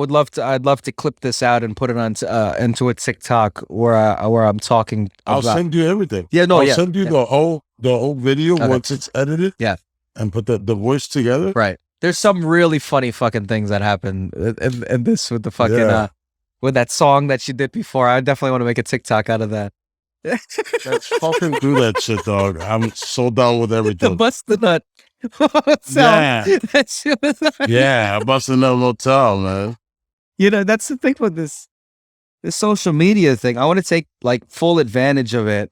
Just make sure you tag the whiskey no chips. I don't Sure, even have. you don't have a TikTok, but it's I don't, but I think I'm gonna start one. do it, and just all it takes is clipping out pieces, really 8-10 seconds of it, of your podcast that you put out, and make it wild. You know what I mean? And people will, because now, you know, do you follow like Side Talk New York or I don't follow anything, man. or Girl and M's on Instagram? No, I don't. Or New York Yes. Nico, the people like that are trying to. It's now it's trending on TikTok. This guy Girl and M's, who's a rapper, who interviews people just like in Coney Island and stuff like that, and they have them say wild. Oh, they shit. got you got the drip. Like, yeah, what yeah, do you, yeah, What are exactly. you wearing? Okay, Yeah. I actually saw that. Okay, Yeah. so that's popping on TikTok right now. That is Yeah. like a trending fucking thing because people all over the world want to talk like fucking New Yorkers now, and they love that shit. like so dead ass. So yeah, exactly. Like yeah, it's like bong bong and shit, fucking Yeah. things like that. So if you have characters like that on this show, like I think you can clip them out and put it on a TikTok and it would be popping. Like you go I super don't have no viral. TikTok. I need to do a TikTok. Do it, and then see like some of the moments from the show that if whether you're doing the funny shit or your guest is, Yeah, you know, because you have a lot of episodes yeah I of do. this thing. I'll send you. Yeah, so This send me whole anything. Yeah, and episode, then yeah. you can clip And then yeah, sure, whatever I you can want do to do for you. But you make a TikTok. I tell everybody to make a TikTok now because it's such a thriving app. How do I cut my episodes and put it on TikTok? Just you know your episodes more than I do. Just literally cut them, like edit them. No, I'm talking about. Do I have it? Is there an app on the phone that you could just do Yeah. it? I use an app called CapCut to edit my TikToks. All right, no doubt. Fuck it. And if you have a laptop, obviously you can use fucking whatever app there is Yeah, no doubt. to edit it. How do you edit your stuff? Oh, I just Is that send the it to my computer? editor and he does Oh, it. he does it. Okay. Tell him to fucking just take out clips from your shows that are funny and that you think that could just go by. It doesn't even have to be a recognizable person. That's the cool thing about TikTok. Like these interviews that they do on like man on the street, kind of like Yeah. coming up to people and like, yo, how many dicks you suck? And it's like, oh, and it turns funny. Yeah. Like it could be as It's juvenile as that, or it's just like wild people in the street, like real people that are just like, you know, characters. You know what I mean? Anyway, so All right, so getting back to you, Yeah. sir. right. Thank you very much. What's next for me? Well, Yes. because I was asked that out in Los Angeles Yeah. after doing the Kelly Clarkson show, which, to be honest with you, I was really hesitant on doing because I was like, am I selling out? I didn't dress like this. They put clothes on me. Yeah, I saw They the put a outfit and I was sweater. like, is that That's not me. That's obviously not me. I wear a hat. Yeah. I wear a fucking hat all the time. And I usually dress Yeah, in I saw black you. and a You hoodie. look like it's a beautiful day in the neighborhood. It's a beautiful day in the neighborhood. Won't you be mine? Right. And I was like, That's not the Lincoln Tunnel Motel. Yeah. 0% at all. I was not representing Hudson County in what I was wearing. No. it wasn't. yeah. I look like- I knew that was not Yeah, your that was outfit. not me. I looked like a fucking teacher. I looked like Mr. No, Rogers. they put a fucking like They a put a- cardigan Oh yeah, they had a sweater. They had an with orange no buttons. orange sweater. Yeah, Orange sweater. It wasn't even. It was yeah. Because what I came in I wearing. would have told him, hey, just suck my dick and let me just wear what I'm gonna wear. I'm from Jersey, nigga. Now, could you have said that or not? Nope. Because I came in what I thought I was gonna wear, And they were like, they looked me up and down. They were like, no, put something else on. What were you gonna wear? I was just gonna wear a fucking just a hat. I was gonna wear a hat, and I was gonna wear a fucking polo, just like loose, kind of like just chill. Like we're just like something that you would normally wear. What I would normally wear. And they were like, I'm a 33-year-old man at the same time. You're gonna look like a 64-year-old guy on Sesame Street. Sesame Street. Well, they did. They Dr. Oz'd me up. They turned me into Dr. Oz real quick, Dr. Phil real quick. So I was just like, whatever. I felt like I was selling out a little bit, but I got to see the blessing in it because the opportunity of speaking about the motel. And so a lot of people ask me what's next for the motel, and I really hate. I got to get better at it, but I hate looking down 10 years. But the big goal, I don't know. It's just the weirdest. Not the weirdest, but maybe a really far-fetched one, is I want to make it so where what I do, every hotel, motel owner does. What's that? That is to put aside a few rooms to give for free for people. Now, did Kelly Clarkson, did she fucking talk about that? No, not at all. She didn't even talk about. We didn't even get to half the things that we were going to talk about, which I'm a little peeved about. We didn't talk about the Amazon wish list. We didn't talk about all that stuff, like how you can help now. They wanted to reflect on how I have been helping, but what now I want to do. Yeah, right here you can say that. You can say that here. Hey, Carly Clarkson, get the fuck out of here. Oh, all right, yeah. I don't give a fuck about fucking Kelvin Clixon. Those people are not here to help. They're just fucking on some bullshit. Right. Well, but here you can, granted, sir. They do bring a lot of TikTokers on that show, which is really funny. That do help in their community, doing different things. I don't even care about Clixons. I mean, Clarksons. What other TikTokers? Well, other people that have stories that they give free haircuts and things of that nature, which is dope, cool. God bless them. Yeah, which is cool. And so she brings but them they don't up. give the real story about them, and that's fucked I'm up. sure they don't. I'm sure it's half the story. That's what happened to you, sir. It's okay. So now I want to a big mission of mine. I want really to spread this message, please. Because I've seen people in my DMs and things of that nature being like, I quit my job and I work at a motel now. I work at a hotel now because I see what you're doing, Brian. It's the fucking most weirdest thing ever. People are like, I quit my job and I work at a hotel right now. I work at front desk. I work at blah, blah, blah. And I'm just like, that's the most incredible thing ever. But you also got to relax. Well, like you got to pay for your bills too at home. But, and I think the hospitality industry is a great industry if you want to get into it, because you can get into it. You don't have to have like a fucking degree necessarily in the hospitality industry. You can work from the ground up and make yourself a manager. You know, it's just one of those businesses that you can do it. Whether you work at a chain, whether you work in a small motel like I do, whether you work in a boutique motel in fucking Miami, whether you work at fucking the Radisson or the Ritz or whatever. What I want to do is infiltrate and plant the seeds in their minds that they should really do what I do, and which is to turn the other way and break the rules a little bit and let people stay if they really need a room. If people are coming in and are like, yo, I lost my fucking wallet, I just got jacked. And most of the time, protocol is do not let them in your motel. Do not let them in without a credit card and put a $300 deposit down. Don't do any of that. I'm sick of that. I think the hotel industry is fucked up in that sort of way, where at the end of the day, it's all about loyalty programs, fucking points and shit like that. That is not, and the 2020 pandemic reflected that, where over like 1 billion rooms were not sold in the hotel business. And they were just there open. They were just there. And you know how many fucking people could be in those 1 billion people if they're shacked up? There's double people with that. kids, man. That's like, if you see somebody with kids, and I'm not saying put them in an apartment building that's empty, because that's a whole nother controversy. Yeah, no, I'm talking about these rooms for the night. It's so cold outside. Please, these let rooms them go there. Are just, and then many states have done that, California and even New York City. but you still got pushback from people in the community that are like, we don't want any of these homeless people in. And it's like, no, you do, because you never know when you're going to be fucking homeless. That What the person fuck needs a shower. You know why? So they can go to that job interview tomorrow. Exactly, and be a productive member of society. Yeah, Like just you, that one moment, you don't that know one what moment. what you're doing when you're denying people. So what I want to do is continue spreading this message, Yeah. continue growth on social media. But like I really want, this is maybe reaching a little bit, but like I want a whole database that someone can fucking tap into, where they can be like, oh, this hotel specifically can put me up for the night. Yeah, just for the night, man. That might be the difference between life or death for that person.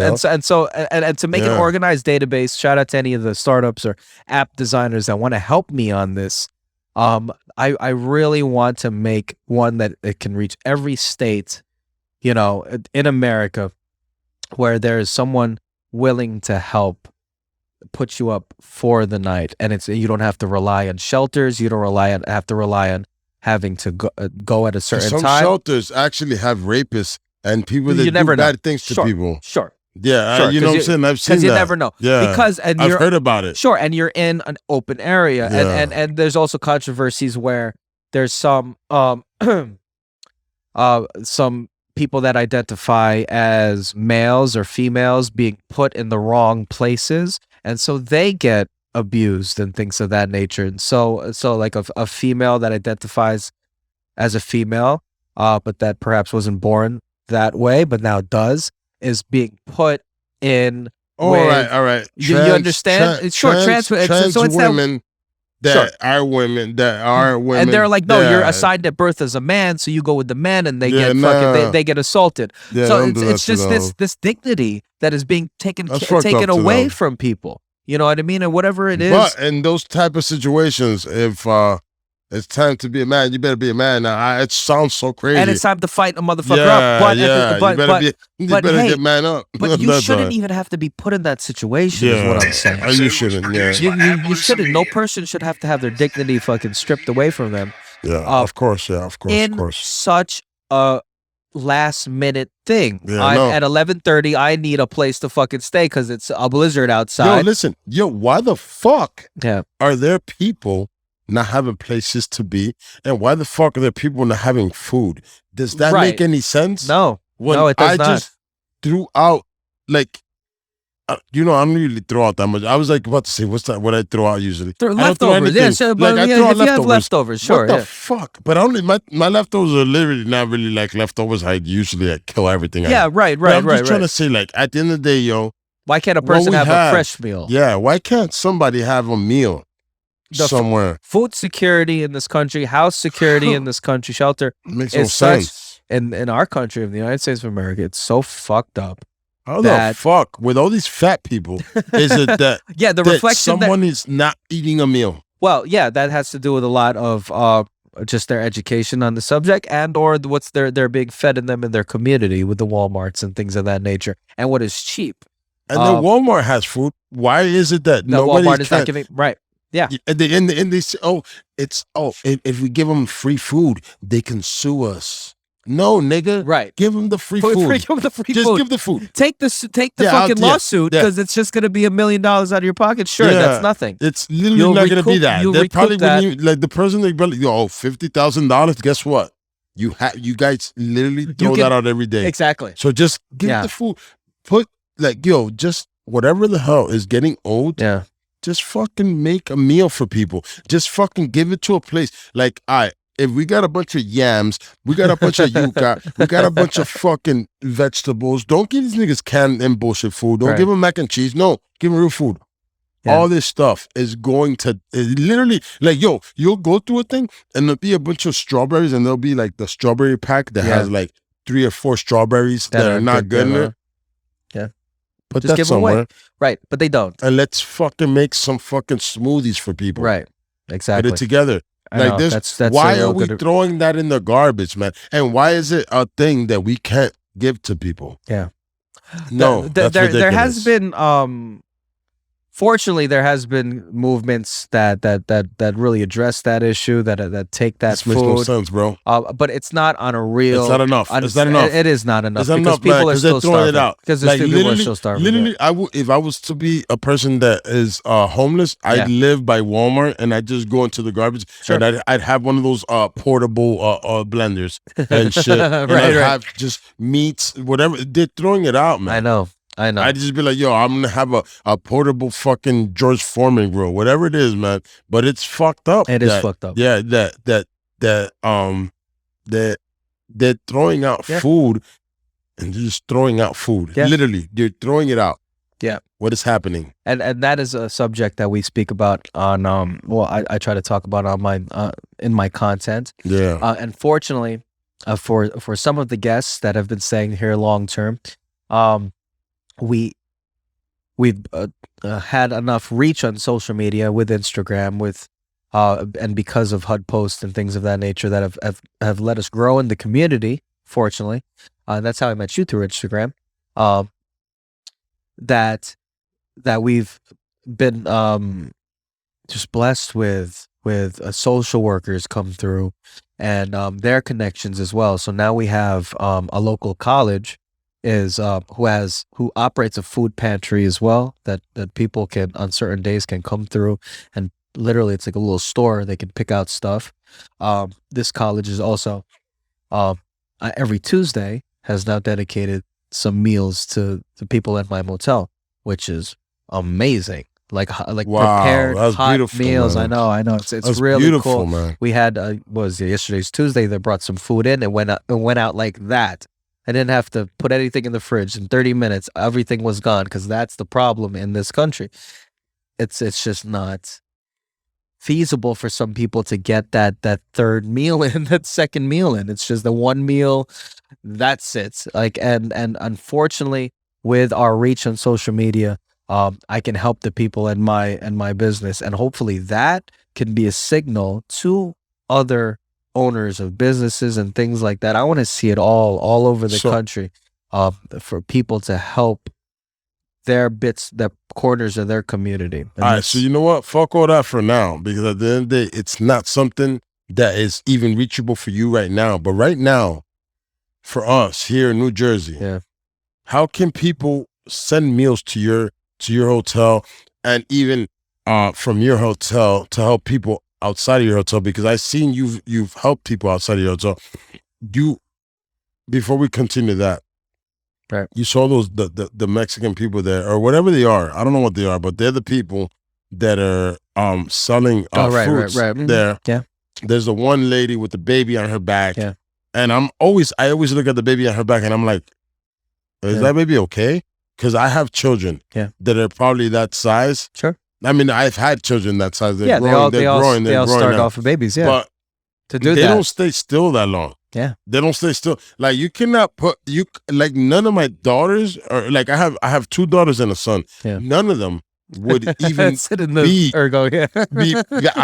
You cannot tie them on their back. Right. And be okay. And they're just going to be chilling there the whole time. So so I felt bad. I was like, yo, are they drugging them? Like, what's happening? I don't know, but you're referencing a video that I did really off the whim. Yes. Where I saw just up the block from the motel. Mm-hmm. I saw some workers selling mango on this side of the road. This happens in all parts of the country. I know. They sell roses. They sell at traffic stops and things of that nature. Here in New Jersey too, it's a heavily metropolitan area. We got a lot of traffic, and so no wonder that some of these entrepreneurs, as I say, roadside entrepreneurs, do that. So I did see a few of them, and one female had a baby strapped to her, and at that moment, the cops were fucking shutting it down. They were like, "Everyone go home. You can't do that here." Yeah, without trying to help. Right. I was just like, okay, I have to stop and buy all of their mangoes. Unfortunately, I could do that. It wasn't that expensive, to be honest with you. Let me tell you right now, it wasn't that expensive. You can do that for someone. I know it's going to maybe take out maybe a paycheck for the day, but with $100, you can help these people. You can help those people empty out their coolers And then what I did with those mangoes, I just gave them to people at my motel, and they took it. Everyone ate them, and it was just like it was a beautiful, beautiful And moment. it's good stuff. Yeah, Because, you know, it's I good bought mangoes. from them before. Sure, I bought from them before. I Sure. bought their oranges. I bought their shit, and it's always good It's fruit. always good, it's right? good fruit, and it's they seem to always find the good fruit, like I the know. good. I don't even know how. Can't even go to the supermarket. Yeah, you can't find it, but they know how to have the ripest of deliciousness. So if you're gonna buy from them, you're definitely gonna find the ripest of fruits for some reason. I don't know how they do it, but they know. Well, you know, it's the stuff that from the stores. They probably fucking get rid of. Maybe they take like 4 or 5 crates, and then they just are And like, they yeah, figure it we'll out take it, because and they know take how it. to do it. Of course, yeah. But at the end of the day, it's just that, man. And Yeah, so that's I've done that, and I've put that kind yeah, of message you out did there. do that. You know, I don't know, something just for May. I turned 29, and I was just like, I need to do something. I need to do something. I can't just do things for myself anymore. I need to be a little bit more selfless, and I'm in an industry where it's all business, not much selflessness. And I'm just like, let's start being a little bit more selfless and not more selfish. And that's it. You got to give back. You know what I mean? You got to help where you can help. And so that's where I want to continue spreading that message. Continue spreading the free room for you stuff. And continue really telling my story, because I've only really scratched the surface with my supporters and in my content of my personal story you haven't really given him your personal story today. as a human being on this earth. It's a lot of complications that I think struggles and things of that nature. I've given some stuff out, but it's all been a slow leak, because I'm here for the long run. I want to be able to tell my story. It's a marathon, bro. Yeah, I want to be able to tell my story like how I want to tell it, and unfortunately, I now have an audience, and a long time ago I did not, but now I think I have people that give a shit and that are willing to listen finally, and so. Yeah, That's the beauty of and it came from TikTok of all places, So that's kind of where I'm going with it. I'm gonna tell you something, man. You, sir, are a wonderful human being. You just seeing you from your Instagram, because I don't really do TikTok like that. I have a TikTok, but I don't really do much on it. Yeah. Or even watch it. They send me a bunch of shit, but I really don't fuck with it like that because I don't know. But just seeing you and in your thing, I'm like, yo, man, this guy is a great guy. And you have a lot of great things that are coming from you and that you're putting out there. And I wish you nothing but the best, bro. Thank you. I appreciate that. Yeah, man, like for sure. And when it comes to my show, man, you got a spot here, man. You got a place that you could come through and be like, yo, you know what, man? I feel like talking some shit today. Right. Come through. You let me know. We could definitely do that. I would love to. Thank you. Yeah, because you know what? This is super important. The fact that there's like, I would never do this. To be 100% honest with you, I just just to host something like this is not necessarily my thing. Yeah. But the fact that you do this, and especially for members of the community and things like that, people that are just telling you literally their dreams and aspirations, that's so very important, and it cannot be glossed over enough. I know a lot of people try this format, and it's just an influx of just everybody doing it, but it is at the end of the day so important to do it, because these people are real people, and there's real stories, and I can totally be myself here, and it's I don't have to be pre-interviewed like I did on that show, on the Kelly Clarkson show. I had to go through all that just to be able to talk for 10 minutes. The fact that I could just go on and really tell my story. And I still feel that we need more from you. Right, thank you. I really feel there's more. There's definitely a more. lot more. And please, I'll come back. Yeah, sure. You got to come back, man, because I feel like if it was up to me, man, we'd have a 6-hour show right now. We'd be like, yo, you guys gotta just go take a shower and come back. Go shower. He's gonna go home. He's gonna come back, and we're gonna continue talking because you, sir, have many layers, and the layers haven't even been peeled yet, man. You know what I'm saying? You know, you got a lot of great things coming, and yo, I'm glad that I made a friend out of you. Yeah, man. This is you know what I'm saying? This is really cool. You're gonna blow up and you're gonna do some dope shit. But I'm gonna be like, yo, I can have him come see me anytime. Whenever, anytime. He's dude. my homie, nigga. He comes see me, nigga. I'm around the way. I'm around the way, definitely. And I need places like this, and I need people like you to just ground myself, because that's people that go out there and they don't understand how important things like this. So I have no qualms about going there, coming here, anything like that. So the local community needs you, man. Right. And you know what, yo, I love how you put, I don't even know what to call them, limericks, whatever the fuck they're called, man. You fucking so good at putting these words together, and it's just like, you know what's funny, yo? I was like, yo, I do not want to be a limerick that's not okay. Like, I even put on cologne. I was like, yo, let me make sure I come out of this motherfucker that if he has a thing, he's like, met this black motherfucker. He's kind of dope. He didn't smell like soap, but he smelled like rope. I don't know, whatever. I don't even know. Like you know, I didn't want it to be like, man, met this motherfucker, man. He came out here stinking.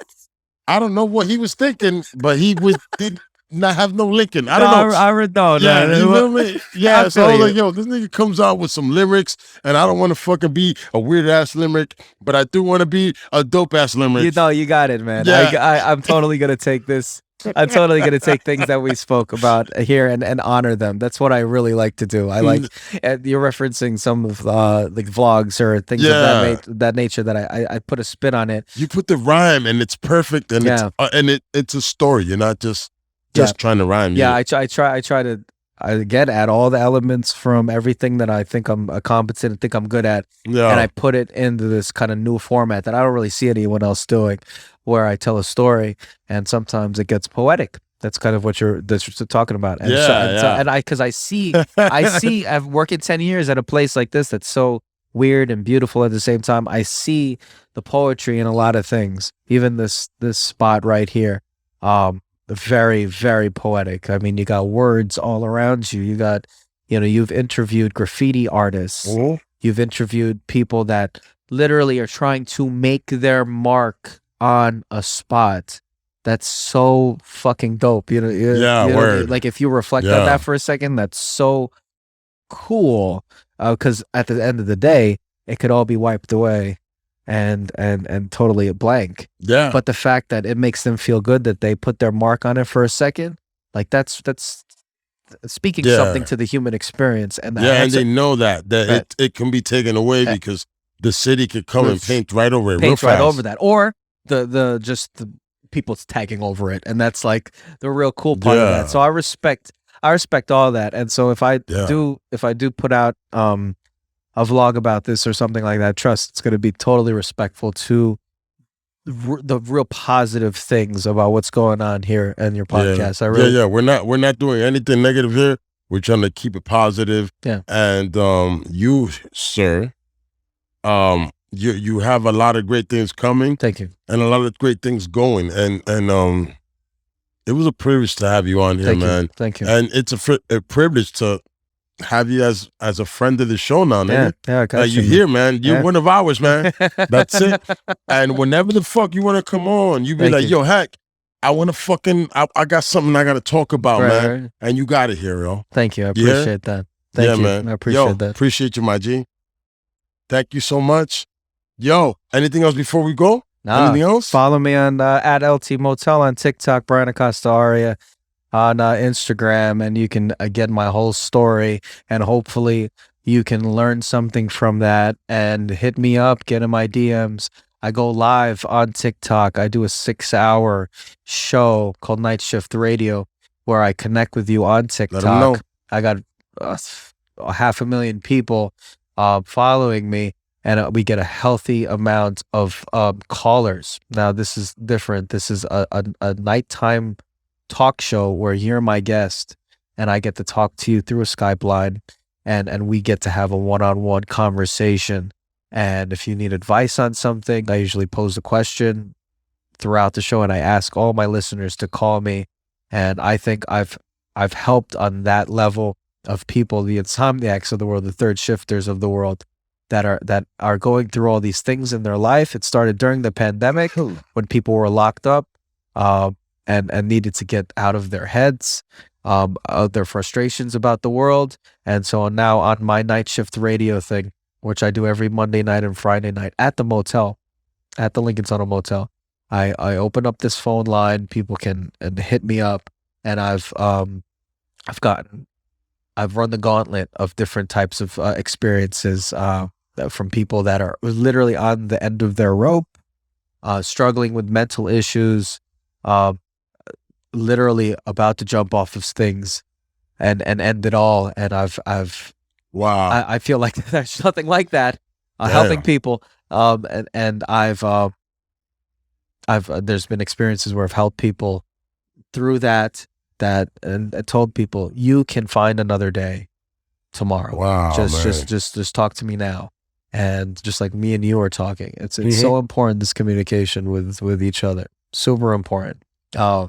And so that's what I do. So follow me at LT Motel. Go live with me if you need someone to talk to in the middle of the night on Friday night and Saturday, on Saturday morning, on Friday night and Monday night.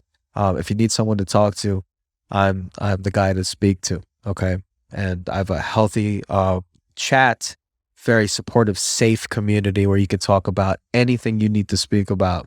Right. And of course, the links are in the bio in terms of how you can help our community, right? And hopefully it could let you act in your own community as well to help those around you. This will be on my YouTube channels thing also. I will ask you to, send me all the links. Yeah. Your links will be as well. Thank you. On my shit already, but anything when it comes to that, I need them to know that. Sure. So I will.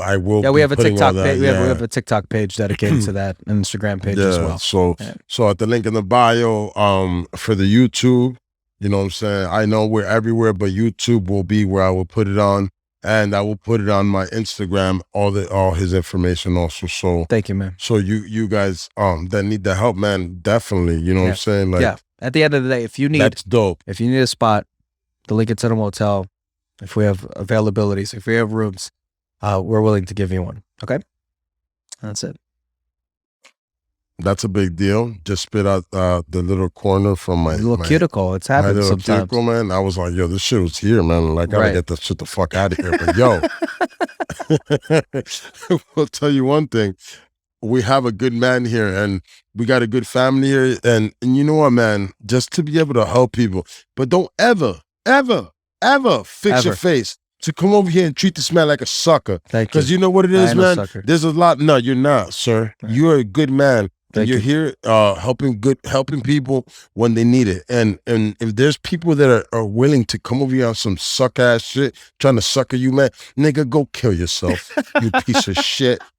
There's a lot of people like that, man. Yeah, but don't do that. Don't do that. You know what I'm saying? You come to the Lincoln Motel for help, that's dope. But if you're, because you need it.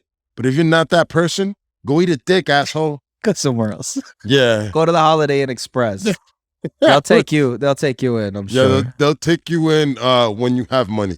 Listen. It's been dope. Thank you for having me today. Hey, bro. Again, thank you. You're awesome, dude. God bless you and your family. God bless your whole situation. And I hope nothing but good things for you, brother. I appreciate nothing but good things. All right, bro? I appreciate 100%. And you have a fucking place here. Please come back. I will. We love you here. Thank you. Simple as that. Yo. Hey, yo, this Whiskey No Chaser, B. See ya. See ya. Chop, chop, chop, chop, chop, chop, chop, chop, chop, chop, chop, chop, chop, chop.